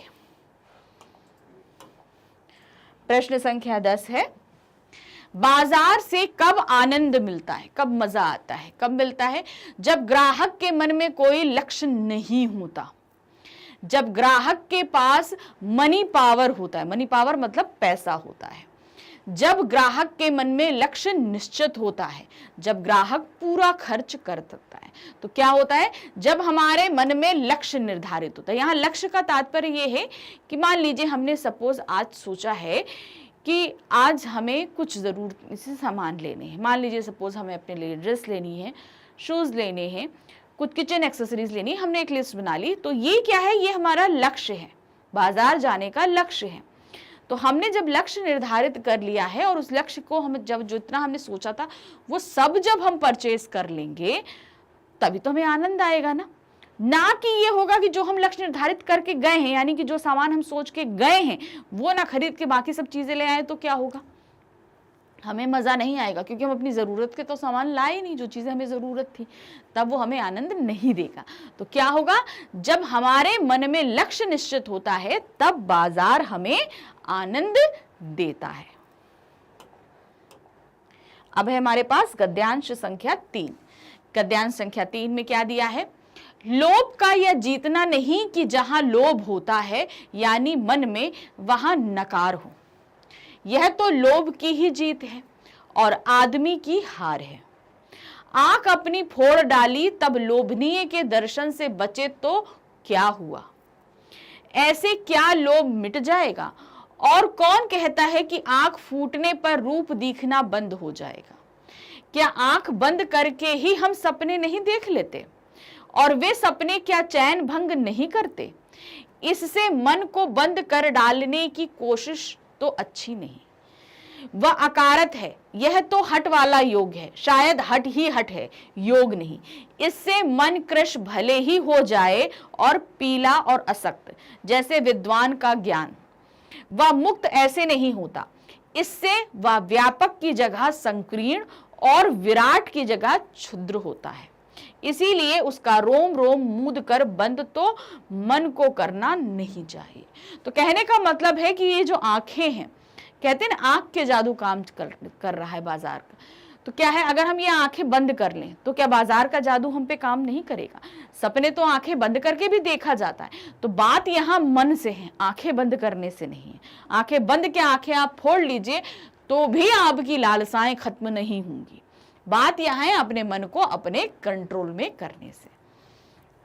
अब इसी पे आधारित हमारे पास में प्रश्न है, लेखक के अनुसार लोभ की जीत क्या है? लोभ कब जीतता है? हठ पूर्वक लोभ को दबाना, मन में लालच पैदा करना, लोभ का तिरस्कार करना, लोभ से बचने का प्रयास करना। तो गद्यांश के अनुसार हठ पूर्वक लोभ को दबाना भी लोभ की ही जीत है, यानी कि हम बहुत जिद्दी पूर्वक अगर अपनी जिद को दबा लेते हैं तो भी वो लोभ ही जीतता है, यानी कि लालच ही जीतता है। प्रश्न संख्या 12, आंख फोड़ डालने का दृष्टांत क्यों दिया गया है? क्या कारण है कि इसको बोला गया कि अपनी आंख फोड़ दीजिए? रूप से बचने के लिए, आत्म संयम के लिए, लोभ पर नियंत्रण कर पाने के लिए, आंख में दर्द से बचने के लिए। तो यहां पर क्या है, आत्म संयम के लिए, यानी कि हम अगर अपना आत्म संयम चाहते हैं तो अपनी आंख फोड़ लें, तो क्या हम आत्म संयम कर पाएंगे? तो यहां पर सिर्फ एक एग्जाम्पल दिया गया, लिटरली आंख फोड़ने के नहीं बोला जा रहा है, लेकिन यहां पर सिर्फ एक एग्जाम्पल दिया जा रहा है। आंख फोड़ने का दृष्टांत क्यों दिया गया है, क्यों ये एग्जाम्पल दिया गया है? आत्म संयम करने के लिए। आंख फोड़ने के लिए नहीं बोला, अपने आप को संयम करिए। आंख फोड़ देंगे हम अपना आत्म संयम नहीं कर पाएंगे। बात यह है कि जब तक हम अपने मन को शांत नहीं करते। अब है प्रश्न संख्या 13, हठ योग के बारे में लेखक क्या कहते हैं? लेखक ने हठ योग के बारे में क्या बोला है, इसी गद्यांश में दिया गया है। यह लोभ से बचने का उपयुक्त तरीका है। यह तरीका हठ का नहीं है, यह तरीका योग का है। यह लोभ से बचने का उपयुक्त तरीका नहीं है। तो उन्होंने हठ योग के बारे में क्या बोला है, यह लोभ से बचने का उपयुक्त तरीका नहीं है। क्वेश्चन नंबर 14, हठ योग का क्या प्रभाव होता है? हठ योग मतलब जिद करना, ठीक है, तो उसका क्या प्रभाव होता है? मन कमजोर, पीला और असक्त हो जाता है, मन संकीर्ण हो जाता है, मन विराट हो जाता है, मन पर कोई प्रभाव नहीं पड़ता। तो यहां पर क्या होता है, मन कमजोर, पीला और असक्त हो जाता है। देखिए गद्यांश में ही लाइन दिया है, आपको कहीं कुछ ज्यादा नहीं, आप उस गद्यांश को देखेंगे तो इस तरीके की सभी वहां पर लाइंस दी हुई हैं। क्वेश्चन नंबर 15 में क्या है, लोभ से बचने का क्या उपाय सुझाया गया है? आपको लोभ से बचना है तो उसका क्या उपाय यहां पे सुझाया गया है? मन को बंद करना चाहिए, मतलब अपनी इच्छाओं को रोकना चाहिए। मन को खुला छोड़ देना चाहिए, मतलब बिल्कुल मत रोकिए। मन पर किसी का वश नहीं रहना चाहिए। मन को मनमानी करने देना चाहिए। तो लोभ से बचने का सही तरीका क्या बताया है? मन को बंद कीजिए, मतलब अपनी इच्छाओं को अपने कंट्रोल में कीजिए। ऐसा ना हो कि इच्छाएं आपको कंट्रोल में कर ले। करना क्या है, आपको मन को कंट्रोल में करिए। अब हमारे पास आता है हमारा गद्यांश संख्या 4। क्या है? तो वह क्या बल है जो इसे तीखे व्यंग के आगे भी अजय नहीं कर रहता, बल्कि मानो उस व्यंग की क्रूरता को ही पिघला देता है।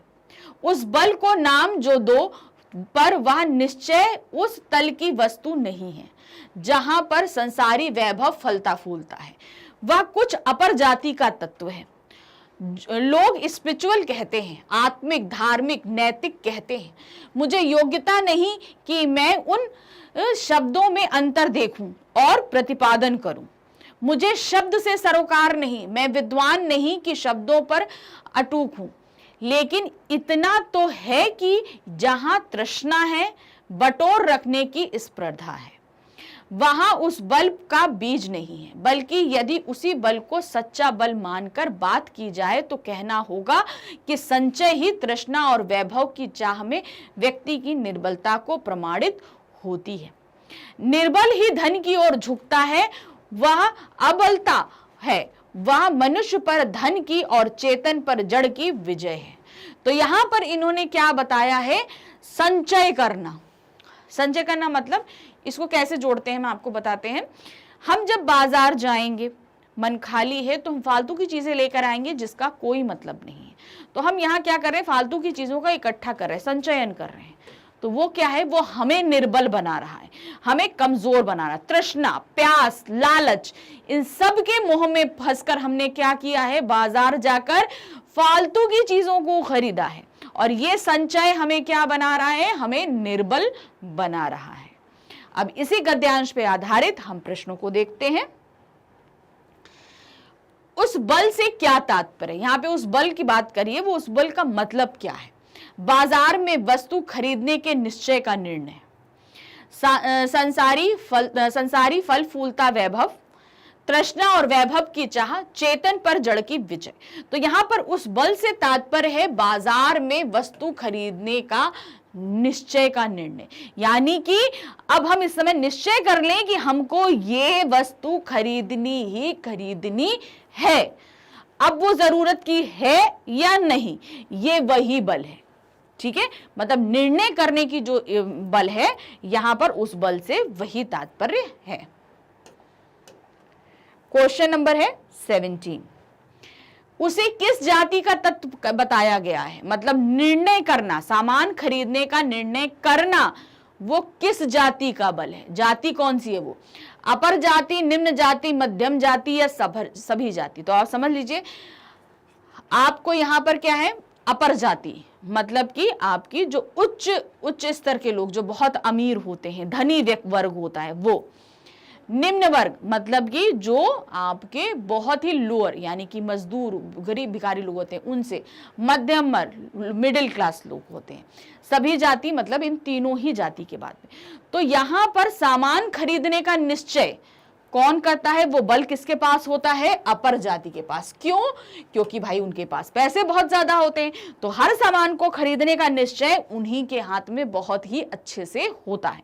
बाकी दोनों ही वर्ग अपनी जरूरत के हिसाब से कार्य करते हैं। अब है प्रश्न संख्या 18।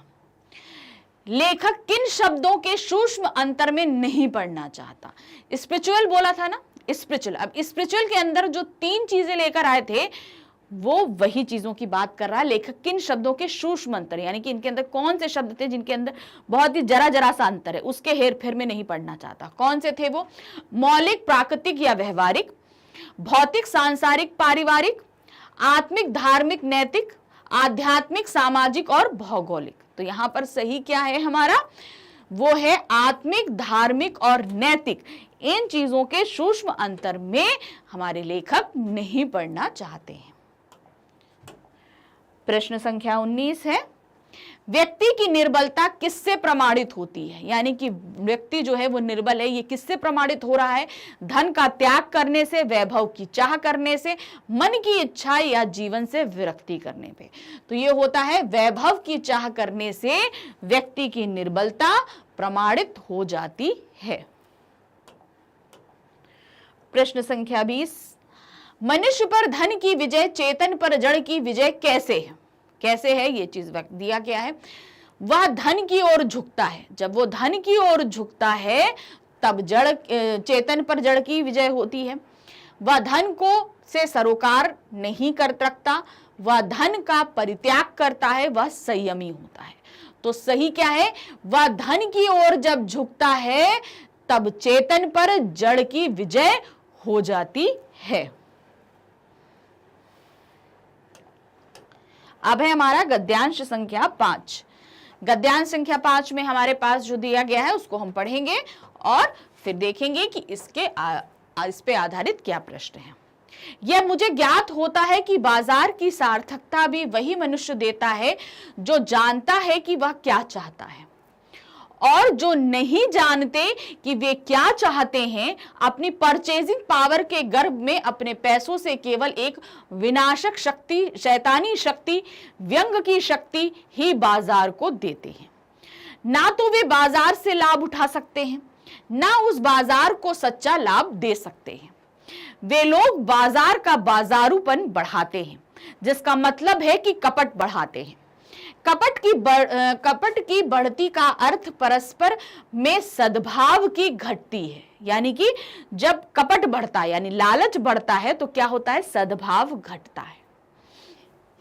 इस सद्भाव के हास पर आदमी आपस में भाई भाई और सुहृदय और पड़ोसी भी फिर रह ही नहीं जाते हैं।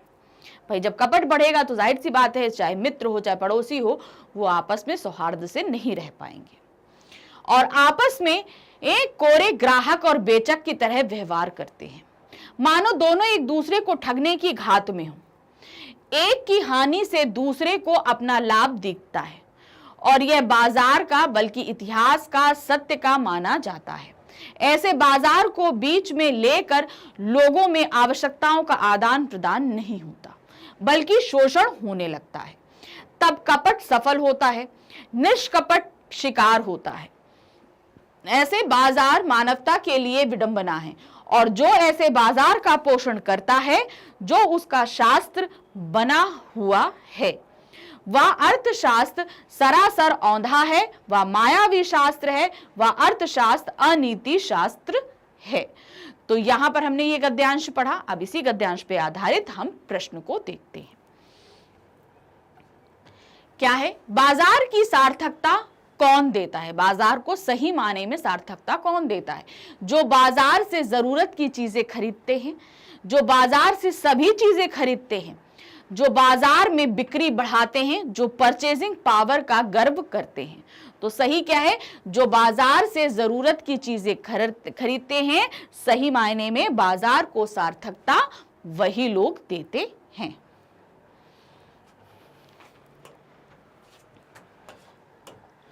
अब है प्रश्न संख्या 22।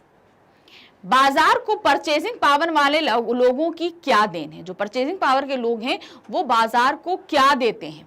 बाजार की रौनक बढ़ाते हैं, बाजार को विनाशक शक्ति प्रदान करते हैं, बाजार को आबाद करते हैं, बाजार में सद्भाव पैदा करते हैं।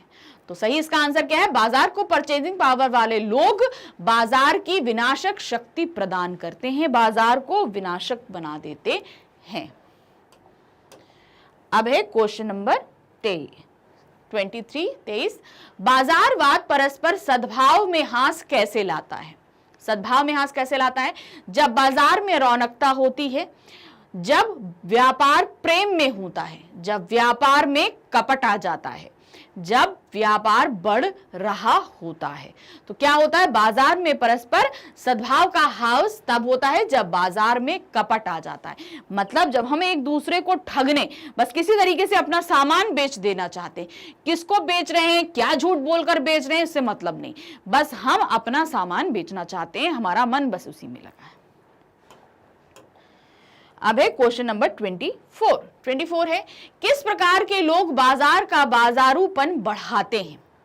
जो बाजार से जरूरत की वस्तु खरीदते हैं, जो बाजार से बिना खरीदे लौट जाते हैं, जो बाजार से व्यर्थ की चीजें व्यर्थ की खरीदी नहीं करते, जो बाजार से व्यर्थ की चीजें खरीदते हैं। तो क्या है?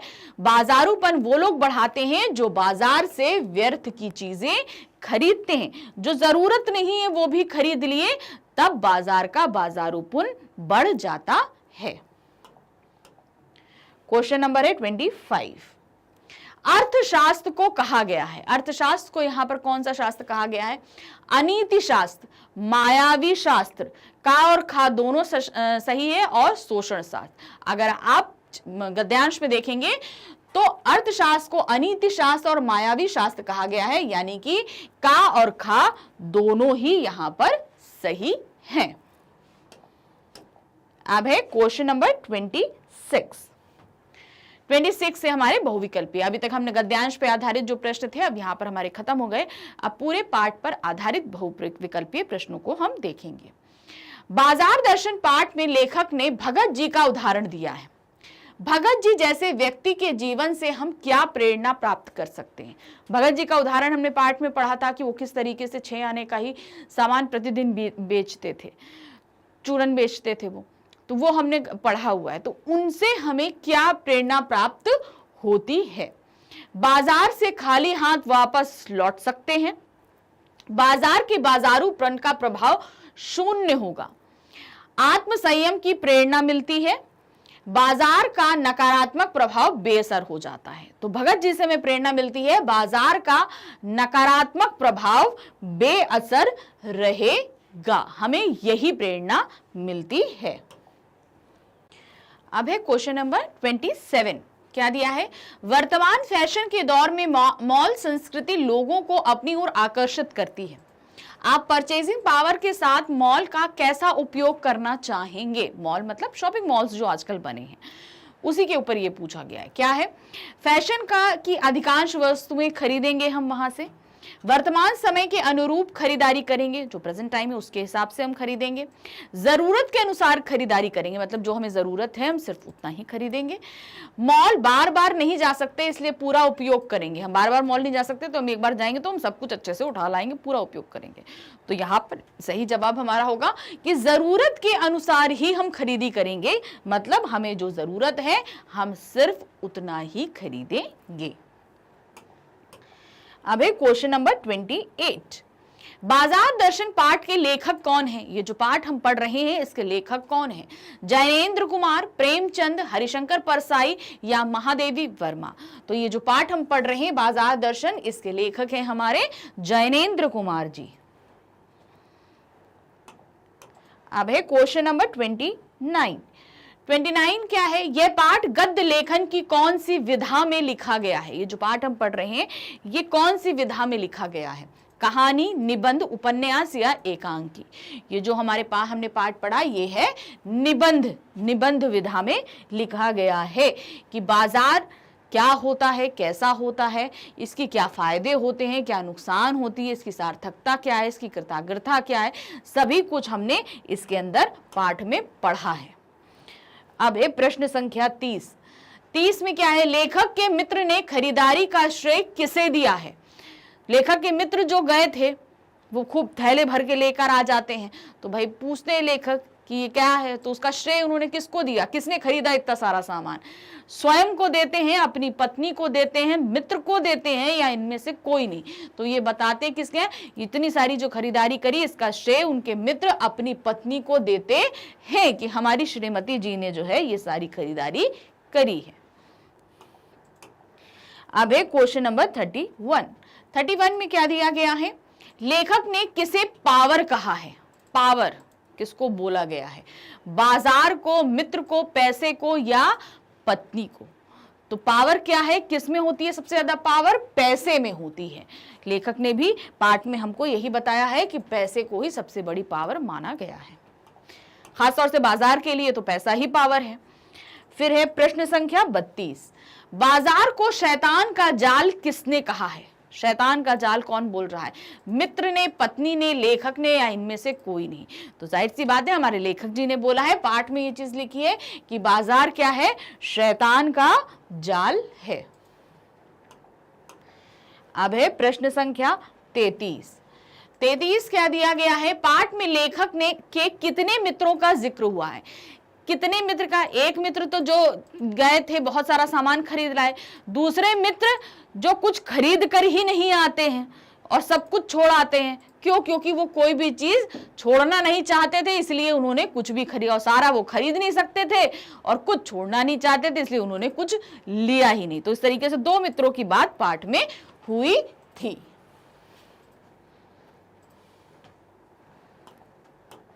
अब है प्रश्न संख्या 34। 34 में क्या है? बाजार दर्शन पाठ में लेखक ने किसका वर्णन किया है? जो पाठ है इसमें किस चीज का वर्णन किया गया है?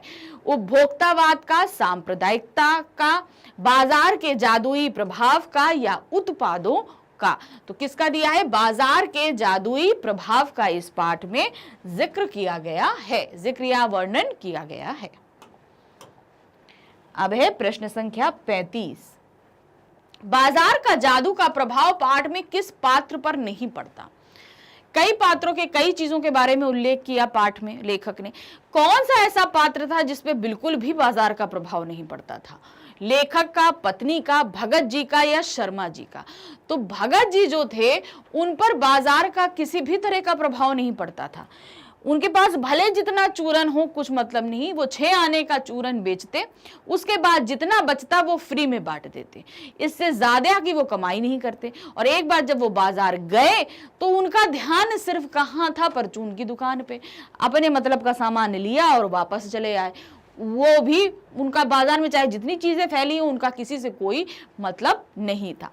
तो भगत जी पर बाजार का कोई भी जादू नहीं चल पाया था। अब है प्रश्न संख्या 36। बाजार दर्शन का प्रतिपाद्य क्या है? क्या दिया है? बाजार के उपयोग का विवेचन, बाजार ना जाने की सलाह, बाजार जाने की सलाह, या इनमें से कुछ नहीं। तो प्रतिपाद का मतलब है इस पाठ को पढ़ने के बाद आप क्या समझ रहे हैं, क्या निष्कर्ष निकाल रहे हैं कि हमें क्या करना चाहिए। तो क्या है सही? बाजार के उपयोग का विवेचन कि मतलब हमें बाजार का उपयोग किस तरीके से करना चाहिए, इस चीज का वर्णन इस पाठ में किया गया। जादू तो है, लेकिन साथ में यह भी बताया गया है कि ये हमें किस तरीके से इस्तेमाल करना है बाजार को। प्रश्न संख्या 37। बाजार दर्शन पाठ के आधार पर धन की ओर कौन झुकता है? कौन है जो धन की तरफ झुक जाएगा? यहां अब धन से तात्पर्य कितने हैं? जब पैसे होंगे तो भाई तभी तो हम सामान खरीदेंगे। तो कौन व्यक्ति होता है जो इस सारी चीजें वैभवता के पीछे झुक जाता है? निर्बल, निर्धन, विवश, या इनमें से कोई नहीं। तो पाठ के अनुसार निर्बल व्यक्ति, निर्बल कौन व्यक्ति है? जो अपने मन की इच्छाओं को संयम नहीं कर पाता, उस व्यक्ति को पाठ में निर्बल बोला गया है। और वही पैसे यानी कि चकाचौंध भरे बाजार के आगे झुक जाता है। प्रश्न संख्या 38। भारत सरकार ने जैनेंद्र कुमार को कौन सी उपाधि प्रदान करी है? कौन सी उपाधि दी थी? पद्मश्री, पद्म भूषण, वीर चक्र, या इनमें से कोई नहीं। तो भारतीय सरकार ने उनको पद्म भूषण की उपाधि से सम्मानित किया है। Question number 39। लेखक के अनुसार संयमी लोग कैसे होते हैं? जो लोग संयम रखते हैं वो कैसे होते हैं, क्या करते हैं, जिसे पता चलता है कि ये लोग संयमी हैं? फिजूल सामान को फिजूल मानते हैं, मतलब फालतू के सामान को जो फालतू मानते हैं, फिजूल सामान को जो अच्छा मानते हैं वो। इनमें से कोई नहीं कि का और खा दोनों ही सही है। तो जो लोग फिजूल के सामान को फिजूल मानते हैं वो संयमी होते हैं। अर्थात फिजूल का सामान क्या हुआ? जो हमारी जरूरत का नहीं, वो फिजूल का। तो यानी कि हम बाजार क्यों जा रहे हैं? सिर्फ अपनी जरूरत का सामान लेने के लिए। उसके अलावा जितना बाजार फैला है वो सारा सामान हमारे लिए फिजूल है। क्वेश्चन नंबर 40 में क्या दिया है? सामान जरूरत के हिसाब से नहीं, सामान जरूरत के हिसाब से नहीं, डैश के हिसाब से आता है। अब इस डैश में क्या आएगा? किसके हिसाब से आता है? इच्छा के हिसाब से, परचेजिंग पावर के हिसाब से, इज्जत के हिसाब से, या इनमें से कोई नहीं। तो यहां पर सामान परचेजिंग के हिसाब से आता, परचेजिंग पावर के हिसाब से आता है। अब परचेजिंग पावर क्या हुई? पैसा। जिसके पास पैसा है उसी के हिसाब से सामान आएगा। जिसके पास जितना पैसा उतना सामान इंसान खरीदेगा। क्वेश्चन नंबर 41 में क्या दिया है? बाजार में सामान को कैसे रखा जाता है? किस तरीके से रखा जाता है? बोरी में, सजा धजाकर, गंदा करके, या इनमें से नहीं? जाहिर सी बात है सजा धजाकर, क्योंकि ये सजे धजे बाजार ही हमें अपनी ओर आकर्षित करते हैं। आप बाजार निकल जाइए और देखिए दुकानें इतनी सुंदर सजी रहेंगी कि हमें कुछ भी ना खरीदना, चलो एक बार एक चक्कर लगा के आते हैं, इसके अंदर है क्या यार, बड़ी अच्छी अच्छी चीजें दिख रही, एक बार चलो चक्कर लगा के आते हैं। तो वो जो सजावट है वो हमें अंदर की तरफ खींचती है, और हमें नहीं भी खरीदना होगा तो कभी कभी दुकानों के अंदर पहुंच के हम वो सामान खरीद ही लेते हैं। क्वेश्चन नंबर है 42। लेखक के दूसरे मित्र ने बाजार से क्या खरीदा? पहला मित्र तो बहुत सारे सामान लेकर आया था और उन्होंने सारा श्रेय किसको दिया था? अपनी पत्नी श्री को। तो अब दूसरा मित्र ने क्या खरीदा था? फल खरीदे, सब्जी खरीदे, कपड़े खरीदे, या कुछ नहीं खरीदा? तो दूसरा मित्र क्या किया था? वो कुछ भी नहीं खरीद कर लाया था। कारण क्या था? क्योंकि बहुत सारा सामान था, उसे सभी कुछ अच्छा लग रहा था और वो कुछ भी नहीं छोड़ना चाहता था। तो उसने क्या किया? कुछ खरीदा ही नहीं। कि हम अगर एक चीज खरीदेंगे तो दो चीज रह जाएंगी। तो उसने क्या किया कि हम कुछ खरीदते ही नहीं, तो उसने कुछ भी नहीं खरीदा था। क्वेश्चन नंबर 43 में क्या दिया है, मनुष्य को सब ओर की चाह कब घेरती है। सब ओर मतलब हम ये भी ले लें, वो भी कर लें, वो भी कर लें, वो भी कर लें, ये चाह उसके अंदर कब घर कर जाती है, जब उसे जरूरत का ज्ञान होता है, यानी कि जब उसे अपनी जरूरत पता हो तब उसे वो सारी चीजें चाहिए होती हैं। जब उसे जरूरत का ज्ञान ना हो, यानी कि जब हमें अपनी जरूरत ना पता हो, उस कंडीशन में हमारा चाह सब तरफ जाती है। जब पैसा नहीं होता या इनमें से कोई नहीं, तो मनुष्य को सब ओर की चाह तब घेरती है जब हमें अपनी जरूरत का ज्ञान नहीं होता।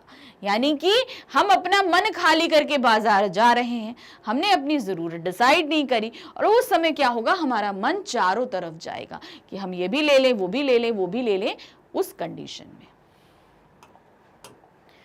क्वेश्चन नंबर 44, लेखक के अनुसार बाजार कैसा होता है। ये जो बाजार है ये कैसा होता है, जादुई, अच्छा, मनमोहक, या इनमें से कोई नहीं। तो जैसा पाठ ही चल रहा है बाजार का जादू, तो ये बाजार कैसा होता है, जादुई होता है। क्यों? क्योंकि ये हमको सम्मोहित कर लेता है, बिल्कुल हम उसके जादू में फंस जाते हैं बाजार पहुंच के। क्वेश्चन नंबर 45, बाजार के जादू की तुलना किससे की गई है।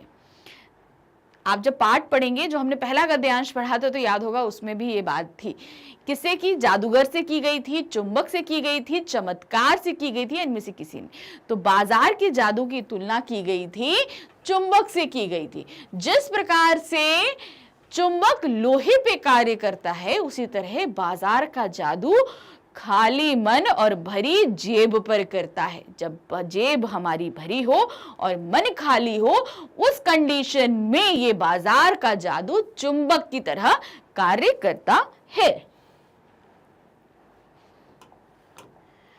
क्वेश्चन नंबर 46, भगत जी चूर्ण किस में रखकर बेचते थे। चूर्ण मतलब चूरन बेचते थे ना, वो बाजार जाते थे, चूरन बेचते थे, तो वो किस में रख के लेके जाते थे बेचने के लिए, पेटी में, डिब्बे में, गाड़ी में। पेटी क्या होता है, लोहे का एक बक्सा टाइप का होता है, उसको पेटी बोला जाता है। तो अब उसमें रख के ले जाते थे, या किसी डिब्बे में रख के ले जाते थे, गाड़ी में रख के लेके जाते थे, या इनमें से कोई नहीं। तो भगत जी पेटी में रखकर चूरन जो है वो बाजार लेके जाते थे बेचने के लिए। क्वेश्चन नंबर 47, भगत जी की हर दिन कितनी कमाई होती थी। वो कितने कमाते थे, 5 आने, 2 आने, 3 आने या 6 आने। तो वो क्या कम करते थे, वो प्रतिदिन 6 आने ही कमाते थे। यानी कि जब तक उनके पास 6 आने नहीं हो जाते थे तब तक वो चूरन बेचते थे, और जैसे ही 6 आने हुए उसके बाद क्या करते थे, वो सारा चूरन फ्री में बांट देते थे। क्वेश्चन नंबर 48, भगत जी क्या बेचते थे, सब्जी, फल, खिलौने या चूरन। तो वो क्या बेचते थे, चूरन बेचते थे।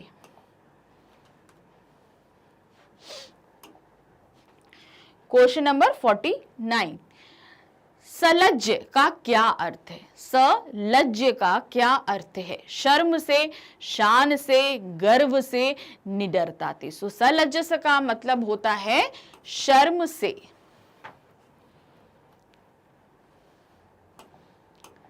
क्वेश्चन नंबर 50, लेखक ने दिल्ली के किस बाजार का जिक्र किया है। कौन सा बाजार था जहां भगत सिंह जी से मिले थे, चांदनी चौक का, सरोजनी नगर का, करोल बाग, या इनमें से कोई नहीं। तो दिल्ली के चांदनी चौक बाजार की बात लेखक ने करी है, जहां पर वो भगत जी से मिले थे। भगत जी अपना सामान खरीदने के लिए जा रहे थे। क्वेश्चन नंबर 51 में क्या दिया है, जैनेन्द्र जी का जन्म कहां पर हुआ था। लेखक परिचय, पाठ का परिचय, पाठ, शब्दार्थ, प्रश्न उत्तर, विशेष टिप्पणियां। आप जब भी पाठ कोई भी लें जहां से एमसीक्यूज आ रहा हो, या कुछ भी आपके अगर कोई भी एग्जाम हो, कुछ भी हो, तो आप एक बार पूरा पाठ जरूर पढ़ें।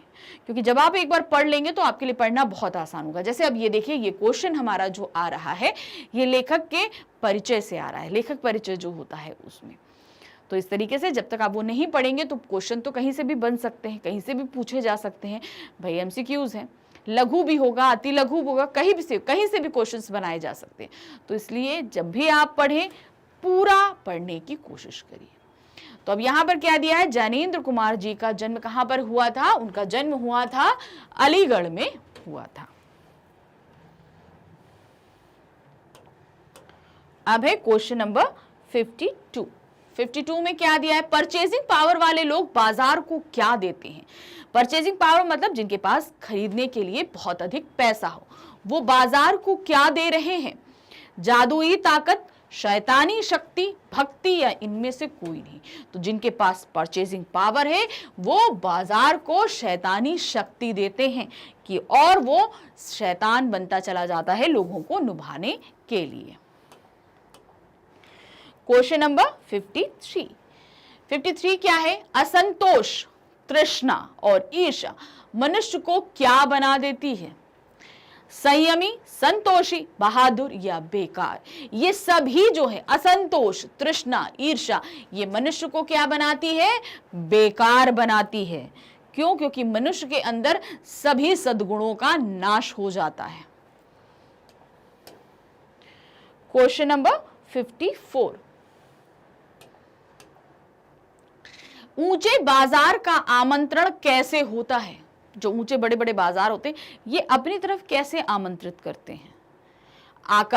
आकर्षक करते हैं, मूक होते हैं, वाचाल होते हैं, भयंकर। अब क्या होता है आप समझिए। पहले ऊंचे जो बाजार है, ऊंचे बाजार का तात्पर्य है जहां बड़े बड़े शोरूम्स हों, खूब सजी धजी मार्केट दुकानें हों, बहुत लुभावने ऑफर्स लगे हों। अब क्या हो, अब वो आपको क्या कर रहे हैं? अब आपको अपनी तरफ कैसे बुलाएंगे? अब वो बोलेंगे तो नहीं आओ आओ आओ, ऐसे तो नहीं बोल रहे, वो चुप हैं एकदम, मगर उनकी साज सजावट वो आपको अपनी तरफ आकर्षित कर रही है। तो अब क्या है, ऊंचे बाजार का आमंत्रण कैसा होता है? वो बस चुप रहता है और आपको अपनी तरफ खींच लेता है। तो मतलब क्या होता है? वो मूक होता है। मूक मतलब गूंगा होता है, वो कुछ नहीं बोलेगा मगर आप तब भी खींचते हुए चले जाएंगे। Question number 55। लेखक का दूसरा मित्र बाजार से खाली हाथ क्यों आया? जो दूसरा मित्र था वो बाजार से खाली हाथ किस कारण से आया था? वह सब कुछ नहीं खरीदना चाहता था, इसलिए उसके पास पैसे नहीं थे। वह कुछ कम नहीं खरीदना चाहता था, कोई भी चीज कम नहीं खरीदना चाहता था। वह कुछ भी छोड़ना नहीं चाहता था। तो वो इसलिए कुछ खरीदे बगैर नहीं आया था क्योंकि वह कुछ भी छोड़ना नहीं चाहता था, अर्थात वो सभी कुछ खरीदना चाहता था, इसीलिए वो कुछ भी लिए बगैर नहीं आया। क्योंकि एक चीज खरीदता तो एक चीज छूट जाती, तो इस कंडीशन में उसने कुछ भी नहीं खरीदा, सब कुछ छोड़कर वो चला आया। अब है हमारे पास क्वेश्चन नंबर 56। 56 में हमारे पास क्या दिया है? लू में जाना हो तो क्या पीकर जाना चाहिए? क्या एग्जाम्पल दिया था कि जब लू में जाएं तो क्या पीकर जाएं? चाय, कॉफी, पानी या गर्म दूध। तो क्या एग्जाम्पल दिया था? जब लू में जाया जाए तो पानी पीकर हमें जाना चाहिए। Question number 57। बाजार की असली कृतार्थता किसमें है? लोगों को लुभाने में, सामान खरीदने के लिए विवश करना, मोल भाव करना, आवश्यकता के समय काम आना। तो सही कृतज्ञता कब है? जब हमें आवश्यकता का समय हो, हमें जब कोई जरूरी सा चीज हो तो हम तुरंत जाकर बाजार से खरीद लें, तब वो सार्थकता हमें काम में आती है। Question number 58। 58 क्या है? ठाठ देखकर मन को बंद करना क्या है? ठाठ देखकर, ठाठ मतलब बाजार का इतना अच्छा ठाठ देखकर आंख को बंद करना क्या कहते हैं? जड़ता, गति, जीवन या संजीवनी। तो यहां पर क्या कहते हैं? जड़ता। अब जड़ता का क्या तात्पर्य है? मतलब हम अपनी बात पर अटल हैं कि हमें जो चीज जरूरी है हम वही खरीदेंगे। बाजार सजे हैं तो सजे रहने दीजिए, हमें उससे कोई मतलब नहीं। तो जड़ता का तात्पर्य क्या है? मतलब हमने अपने मन को पूरी तरीके से काबू में कर रखा है। अब बाजार जितने ठाट बाट सजे धजे रहें उससे हमें कोई मतलब नहीं है, हमने अपने मन को स्थिर कर रखा है। अब है क्वेश्चन नंबर 59। मन को किसकी छूट नहीं होनी चाहिए? मतलब अपने मन को हमें किस चीज की छूट नहीं देनी चाहिए? संयम की, मनमानेपन की, विरोध की, संवेग की। तो हमें किस बात की नहीं छूट देनी चाहिए अपने मन को? मनमानेपन की, मतलब उसका जो मन हो उस तरीके से भागे, हमें इस तरीके की छूट अपने मन को बिल्कुल भी नहीं देनी चाहिए। अब है क्वेश्चन नंबर 60। 60 क्या है? लेखक भगत को चूरन बेचते हुए कितने वर्षों से देख रहा था? जो लेखक थे वो भगत जी को कितने सालों से लगातार इतना ऐसे चूरन बेचते थे कि 6 आने कमाए, उसके बाद बाकी वो फ्री बांटते थे। इस तरीके से वो चूरन बेचते हुए कितने वर्षों से देख रहे थे? 8 वर्षों से, 10 वर्षों से, 12 वर्षों से या 14 वर्षों से? तो वो 10 वर्षों से लेखक जो है भगत जी को चूरन बेचते हुए देख रहे थे। Question number 61। संचय की तृष्णा और वैभव की चाह में व्यक्ति की क्या प्रमाणित होती है? संचय की तृष्णा यानी कि हमें अपने पास चीजों को कलेक्ट करना जो है वो, और वैभव की चाह मतलब हर एक चीज संपन्नता की हमारे पास में हो, मतलब चाहे जितना आराम का जितनी जो चीजें हो कि वो सब कुछ हमारे पास हो। ये व्यक्ति में क्या चीज को हमारे सामने लेकर आती है? शक्ति, महानता, निर्बलता या विवशता? तो पाठ के अनुसार ये व्यक्ति की निर्बलता को दर्शाती है कि ये व्यक्ति बहुत ही निर्बल है। अब है क्वेश्चन नंबर 62। 62 में क्या है? जैनेन्द्र कुमार का जन्म किस सन में हुआ था? कब हुआ था? 1901, 1902, 1904, 1905। तो जैनेन्द्र कुमार जी का जन्म हुआ था 1905 में। अब है क्वेश्चन नंबर 63। 63 क्या है? जैनेन्द्र कुमार का निधन किस वर्ष में हुआ था? अब उनकी मृत्यु कब हुई थी? ये 1979, 1990, 1991, 1992। तो अब यहां पर उनका जो निधन था वो हुआ था 1990 में।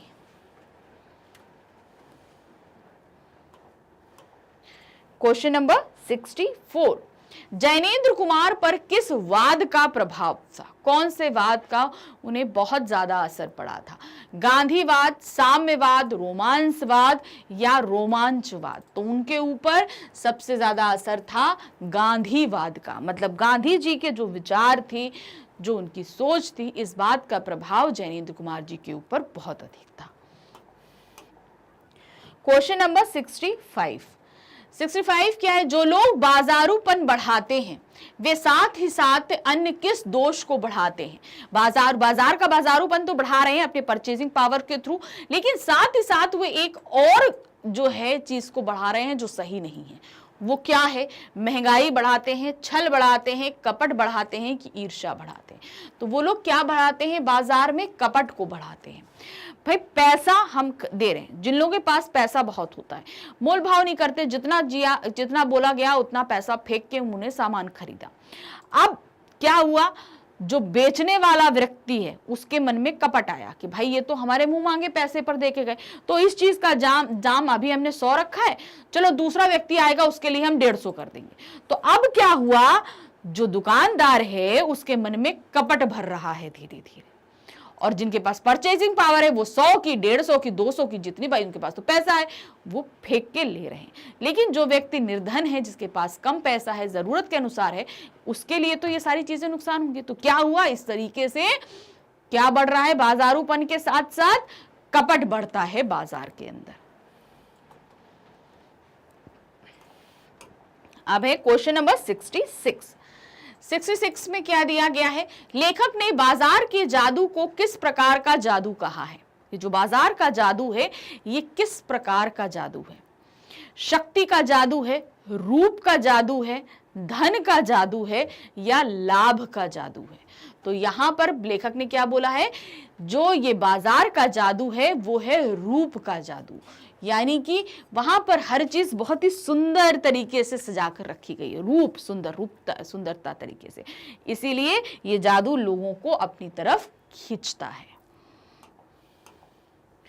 क्वेश्चन नंबर 67, चूरन बेचने वाले भगत जी कैसे व्यक्ति थे? जो चूरन बेचने वाले व्यक्ति थे भगत जी, उनकी क्या विशेषता थी, कैसे व्यक्ति थे? संतोषी, लालची, घमंडी या निर्धन? तो वो क्या थे? वो संतोषी व्यक्ति थे। चाहते तो वो अपने चूरन बेचने से वो 6 आने क्या 11 आने 15 आने भी कमा सकते थे, लेकिन नहीं, वो संतोषी थी कि नहीं, आज के दिन के लिए इतनी कमाई बहुत है, बस हम 6 आने कमाएंगे, बाकी चूरन बांट देंगे। तो कैसे वो व्यक्ति थे? वो संतोषी व्यक्ति थे। क्वेश्चन नंबर 68, मित्र ने लेखक के सामने अपना क्या फैला दिया? जो मित्र थे, जो बहुत सारा सामान लेकर आए थे, जिन्होंने बोला था कि सारा सामान उनकी पत्नी के द्वारा खरीदा गया है, वो लौट कर आए तो उन्होंने क्या चीज लेखक के सामने फैला दिया था? थैला, मनी बैग, हाथ या रुमाल? तो उन्होंने फैलाया था अपना मनी बैग, अर्थात अपना पर्स। ये देखिए पूरा खाली हो गया, अब इसके अंदर कुछ भी नहीं बचा है। क्वेश्चन नंबर 69 में क्या है? लेखक ने बाजार दर्शन पाठ में चूरन वाले को अकिंचित कर कहा है, जिसका अर्थ है, अब यहां पर ये अकिंचित कर जो है इसका मतलब क्या होता है ये पूछा गया है। ठग, भिखारी, अर्थहीन या व्यापारी? तो उनको क्या बताया है? अर्थहीन। अर्थहीन का तात्पर्य मतलब पैसा उनके पास जितना जरूरत है उतना उनके पास है, उन्हें और उससे ज्यादा की जरूरत नहीं। तो उस कंडीशन में क्या है, उनके लिए ये सभी जो है बेकार है, सारी चीजें बेकार हो जाती हैं। अब है क्वेश्चन नंबर 70, बाजार दर्शन के लिए पैसा क्या है? बाजार दर्शन जो पार्ट है इसमें पैसा, हम बाजार दर्शन करने जा रहे हैं, मान लीजिए हम बाजार जा रहे हैं, तो वहां पे पैसा क्या चीज है? पावर, टावर, साधन या सम्मान? तो हमारे लिए उस समय बाजार में जो पैसा है वो पावर का काम करता है, ताकत का काम करता है। मान लीजिए एक बार आप बाजार जाइए, ठीक, मगर पैसे लेकर मत जाइए, उस समय आप अपने आप को सबसे ज्यादा कमजोर महसूस करेंगे। हमारे पास 1 रुपए, आप पॉकेट में 1 रुपए लेकर नहीं जाइए, आप सबसे ज्यादा अपने आप को कमजोर महसूस करेंगे। और जब आप दोबारा उसके बाद जाइए बाजार तो अच्छे खासे पैसे पॉकेट में रख के जाइए, देखिए आपसे ज्यादा पावरफुल कोई अपने आप को महसूस नहीं करेगा। हम बहुत ज्यादा पावरफुल है, उस समय हम ऐसा महसूस करेंगे। तो बाजार दर्शन के लिए पैसा क्या है? पावर, ताकत, शक्ति। तो चैप्टर सबसे पहले हम पाठ के सार को समझेंगे। क्या है? इस कहानी में लेखक ने बाजार के आकर्षण का वर्णन किया है। इसमें लेखक बताते हैं कि बाजार के आकर्षण के कारण एक बार उनके मित्र बाजार गए तो वो बाजार से अनावश्यक सामान भी खरीद लाए। वह बाजार के आकर्षण बल पर इसका प्रकार बताते हैं। तो उन्होंने क्या हुआ, उनके एक मित्र थे, एक बार वो गए शॉपिंग करने, और शॉपिंग करने वो गए तो बहुत फालतू का बहुत सारा सामान खरीद कर ले आए। तो अब उन्होंने से पूछा गया अभी कि आप इतना सारा क्यों लेकर आए? तो उन्होंने इस आकर्षण जो इनका जो अट्रैक्शन, बाजार पहुंच गए, भाई बाजार इतना सजा धजा रहता है कि हम फंस ही जाते हैं उसी आकर्षण में। तो फंस जाने का उन्होंने कारण क्या बताया, क्या किया? साथ में वे यह भी बताते हैं कि कुछ व्यक्ति ऐसे भी होते हैं जो बाजार के इस आकर्षण से प्रभावित नहीं हो पाते। तो अब उन्होंने बताया कि वहां पर भाई बहुत सब कुछ सबसे सजा धजा था, ये अच्छा है वो मिल लिया, और साथ में उनकी वाइफ थी, उन्होंने बोला कि भाई ये साथ थी, उन्होंने अपना खरीद लिया, ये चीजें बताई। लेकिन साथ में ही वो अपने एक और मित्र के बारे में बताते हैं कि भाई वो जब बाजार गए तो वो वहां से कुछ खरीद के ही नहीं लाए। तो उन्होंने बोला कि वहां पे बहुत सा ऐसा सामान था कि मुझे सब खरीदने का मन कर रहा था और कुछ भी छोड़ने की इच्छा नहीं कर रही थी, इसलिए मैं बगैर कुछ खरीदे ही वापस आ गया, क्योंकि अगर मैं कुछ लेता तो कुछ छोड़ना पड़ता, इसलिए मैं सभी कुछ जो है छोड़कर चला आया, क्योंकि मेरा वहां पर कुछ भी छोड़ने की इच्छा नहीं हो रही थी। लेखक बताते हैं कि बाजार में गजब का आकर्षण होता है। बाजार का आमंत्रण को ग्राहक टाल नहीं पाता, ग्राहक अपने आमंत्रण में उलझ जाता है। तो क्या होता है, बाजार जब पहुंचते हैं हम सभी मार्केट जाते हैं, कोई ये चीज अच्छी लग रही है, वो चीज अच्छी लग रही है, तो वो जो उसका जो अट्रैक्शन होता है हम उसमें फंस के रह जाते हैं। और आजकल तो दुकानें इतनी बढ़िया सजी होती हैं कि मन ही नहीं करता कि भैया ये चीज छोड़ो, लगता है ये भी ले लो, वो भी ले लो, वो भी ले लो। तो वही चीज होती है, वह दुकान से अधिक सामानों को खरीदना चाहता है। लेखक का एक मित्र है जो बाजार जाकर खाली ही लौटता है। लेखक को अपने मित्र का स्वभाव अच्छा लगता है। उसका कहना है कि बाजार में कुछ भी ऐसी वस्तु है ही नहीं जिसे खरीदा ना जा सके, इसलिए वह खरीदता नहीं है। तो यहाँ पर वो बताते हैं कि जब हम बाजार पहुँचते हैं तो वहाँ के आकर्षण में हम फंस के अधिक से अधिक सामान, यानी कि हमारी जितनी जेब की कैपेसिटी होती है उससे कहीं ज़्यादा उस आकर्षण में फंस कर हम वो सारा सामान खरीद ले आते हैं। घर आते हैं तो कभी कभी लगता है अरे यार ये क्यों खरीदा, किस लिए खरीदा, होता ना, हमें इसकी ज़रूरत नहीं थी। तो ये सब चीजें कारण क्यों होता है, ये होता है बाजार के आकर्षण के कारण, वहां के अट्रैक्शन के कारण ये सारी चीजें संभव होती हैं। बाजार का जादू चढ़ने और उतरने पर मनुष्य पर क्या क्या असर पड़ता है, मतलब जब बाजार का जादू हम पर चढ़ता है और जब उतरता है तो क्या क्या असर होता है। लेखक बताते हैं जब तक वस्तु के प्रति प्यास है तब तक कष्ट है। लेखक बाजार के प्रभाव से बचने का एक सरल उपाय बताते हैं। हमें खाली मन बाजार में नहीं जाना चाहिए। हमें हट के कारण लोभ का त्याग नहीं करना चाहिए, इससे मन दुर्बल हो जाता है और हमें मन की सुननी चाहिए। तो अब यहाँ पर इन्होंने जो तरीका बताया, सबसे पहले तो ये समझिए कि जब तक वस्तु के प्रति प्यास है तब तक कष्ट है, यानी कि हमें जब तक किसी चीज का आकर्षण रहेगा तब तक हमें कष्ट बना रहेगा। हमें किसी चीज का लोभ नहीं रखना, किसी चीज को पाने की आस नहीं, प्यास नहीं रखनी, तो हम अब कष्ट मुक्त हो जाएंगे। तो पहले तो हमने आपको ये लाइन समझा दी। अब वो जो बताते हैं कि जब बाजार का जादू चढ़ता है तो हम वहां से बेइंतहा चीजें खरीदते हैं, मतलब जो हमें जिसकी जरूरत नहीं होती वो भी हम खरीद ले आते हैं। और खरीद के जब घर पहुंचते हैं और बाजार का जादू हम पर से उतरता है तब उसमें से बहुत सारी चीजें होती हैं जो हमारी जरूरत की होती ही नहीं।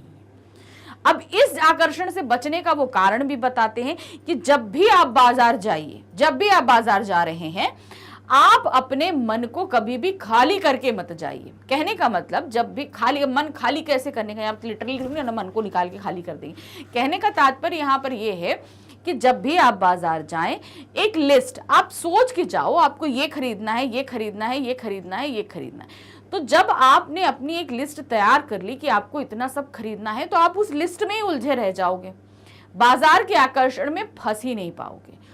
तो ये होता है कि मन खाली करके, मतलब मन जो है, हमारे मन के अंदर क्या है कि आप जो हम सामान सोच के जा रहे हैं वो रखा है। अब इसका एक कारण यहाँ पर ये भी बताते हैं, अगर मन खाली है, मतलब हमने कुछ डिसाइड ही नहीं किया कि हमको क्या लेना है और हम बाजार पहुंच जाएं, तब नतीजा क्या होता है, हमने डिसाइड तो किया नहीं है, पॉकेट में पैसा है और हमने अनाप शनाप खरीदना शुरू कर दिया और घर आके तब हम पछताते हैं कि ये हमने क्या किया, हमने इतना पैसा फिजूल उड़ा दिया और इन सब की ज़रूरत यहाँ पर थी नहीं। तो ये होता है कारण। तो इसलिए हमेशा मन को भर के ही हमें बाजार जाना चाहिए। फिर है चूरन वाले भगत जी का जीवन हमें क्या शिक्षा देता है। तो उन्होंने एक चूरन वाले भगत जी की कहानी भी हमें लेखक ने बताई थी। तो उनका जीवन हमें क्या शिक्षा दे रहा है, हमें ये बताना है। लेखक अपने पड़ोसी चूरन बेचने वाले भगत जी के माध्यम से बताते हैं कि भगत जी दिन भर में मात्र 6 आने कमाता है, लेकिन वह बाजार की मोह माया को अपने धंधे पर नहीं लागू होने देता। इस उदाहरण को बताने के पीछे लेखक ने चूरन वाले की प्रशंसा करनी चाहिए। वह इससे चूरन वाले के संयम को बताते हैं कि पैसे की व्यंग शक्ति ही बड़ी प्रचंड है। अब क्या होता है, पहले क्या है, हम आपको एक किस्सा बता दें। उनके पड़ोस में एक चूरन बेचने वाले रहते थे, ठीक है। यहाँ पर क्या बताया, चूरन बेचने वाले भगत जी रहते थे। वो चूरन बनाते और बेचते। अब 6 आने तब तक वो बेचते जब तक उनके पास 6 आने एकत्र नहीं हो जाते। जैसे ही उनके पास 6 आने आज के आ गए, जितना चूरन बचा वो फ्री बांट दिया करते थे। मतलब अब चाहते तो उनके पास चूरन था, सब लोग खरीदते भी थे, तो वो और पैसा कमा सकते थे, पर ऐसा हमेशा वो नहीं करते थे। वो क्यों ऐसा नहीं करते थे, क्योंकि उन्हें लगता था कि आज हमें इस बाजार से जितना चाहिए था हमने ले लिया, अब इसके आगे हमें कुछ नहीं चाहिए, तो वो बाकी बचा सामान फ्री में बांट देते थे।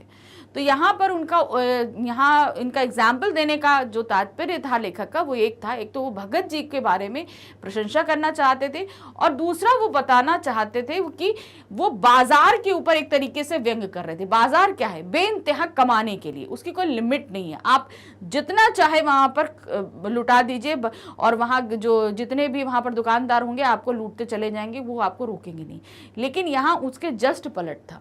भगत जी एक तरीके से बाजार पर हंस रहे थे, वहाँ की जो परचेजिंग पावर, जो परचेज की जो शक्ति है, लोगों को लूटने की जो शक्ति है, उस पर वो व्यंग कर रहे थे कि देखो इस तरीके से बाजार चलता है। पैसे के लालच में वह बड़ी से बड़ी फिजूल खर्च कर लेता है। एक और वह चूरन वाले का उदाहरण देकर संयम को भी बताते हैं। तो तीसरी चीज जो हमें बता रहे हैं वो है संयम।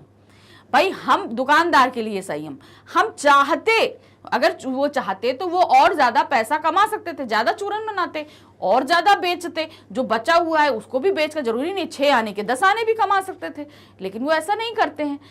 क्यों? वो बताते हैं कि हमें संयम रखना है। किस चीज का संयम? कि हम किसी को लूट नहीं रहे हैं। माना कि पैसा हमारे पास बहुत है लेकिन बेइंतहा लूट भी नहीं।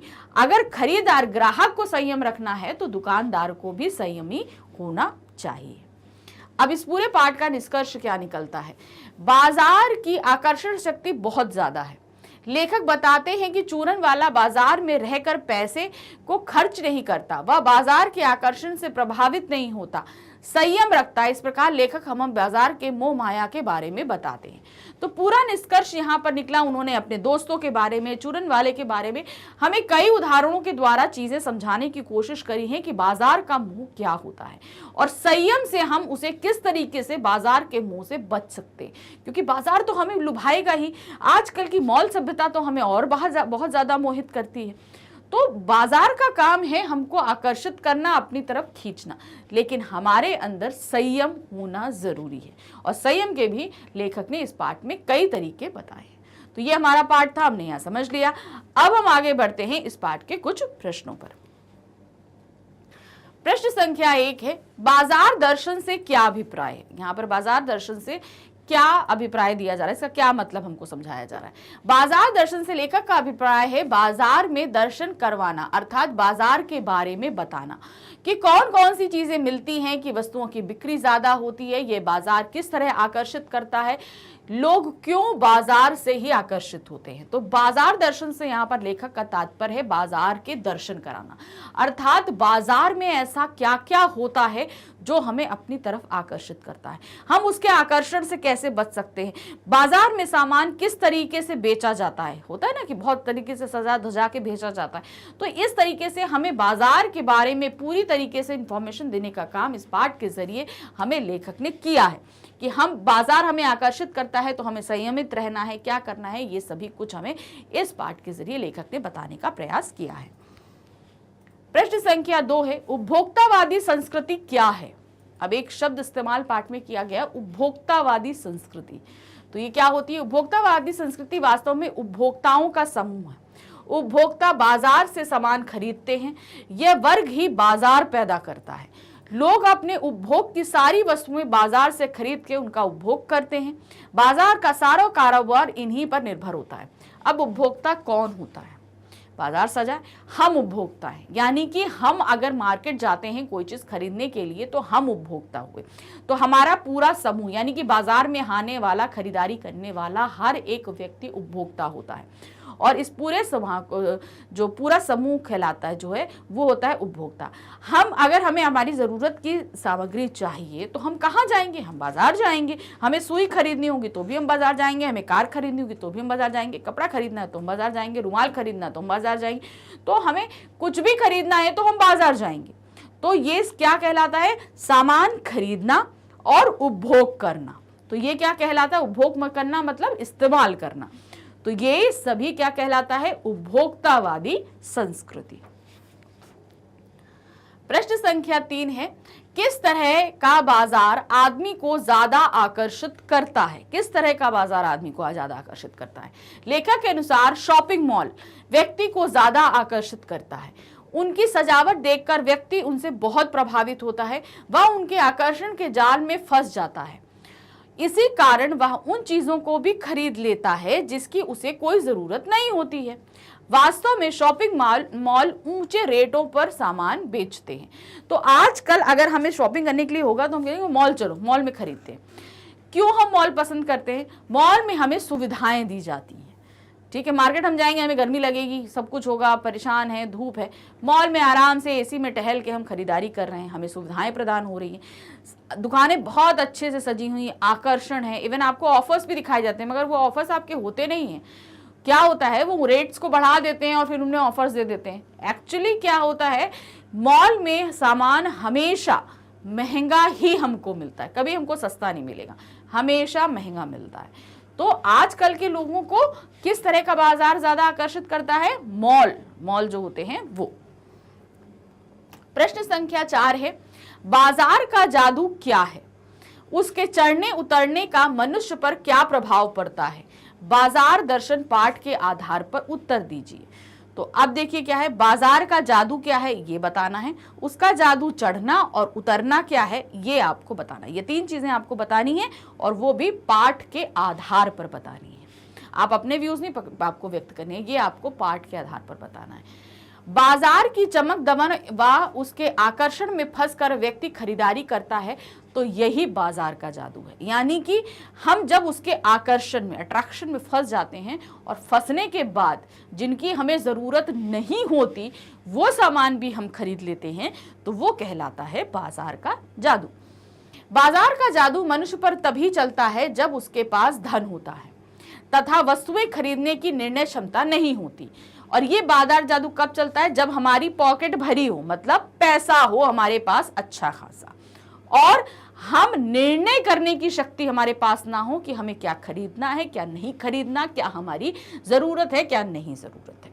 तो ये शक्ति जब कमजोर होती है तब ये जादू बहुत तेजी से काम करता है। वह आराम से अपनी शक्ति दिखाने के लिए निरर्थक चीजें खरीदता है और हम अपनी पॉकेट की शक्ति दिखाने के लिए बेफिजूल की चीजें खरीदने लगते हैं।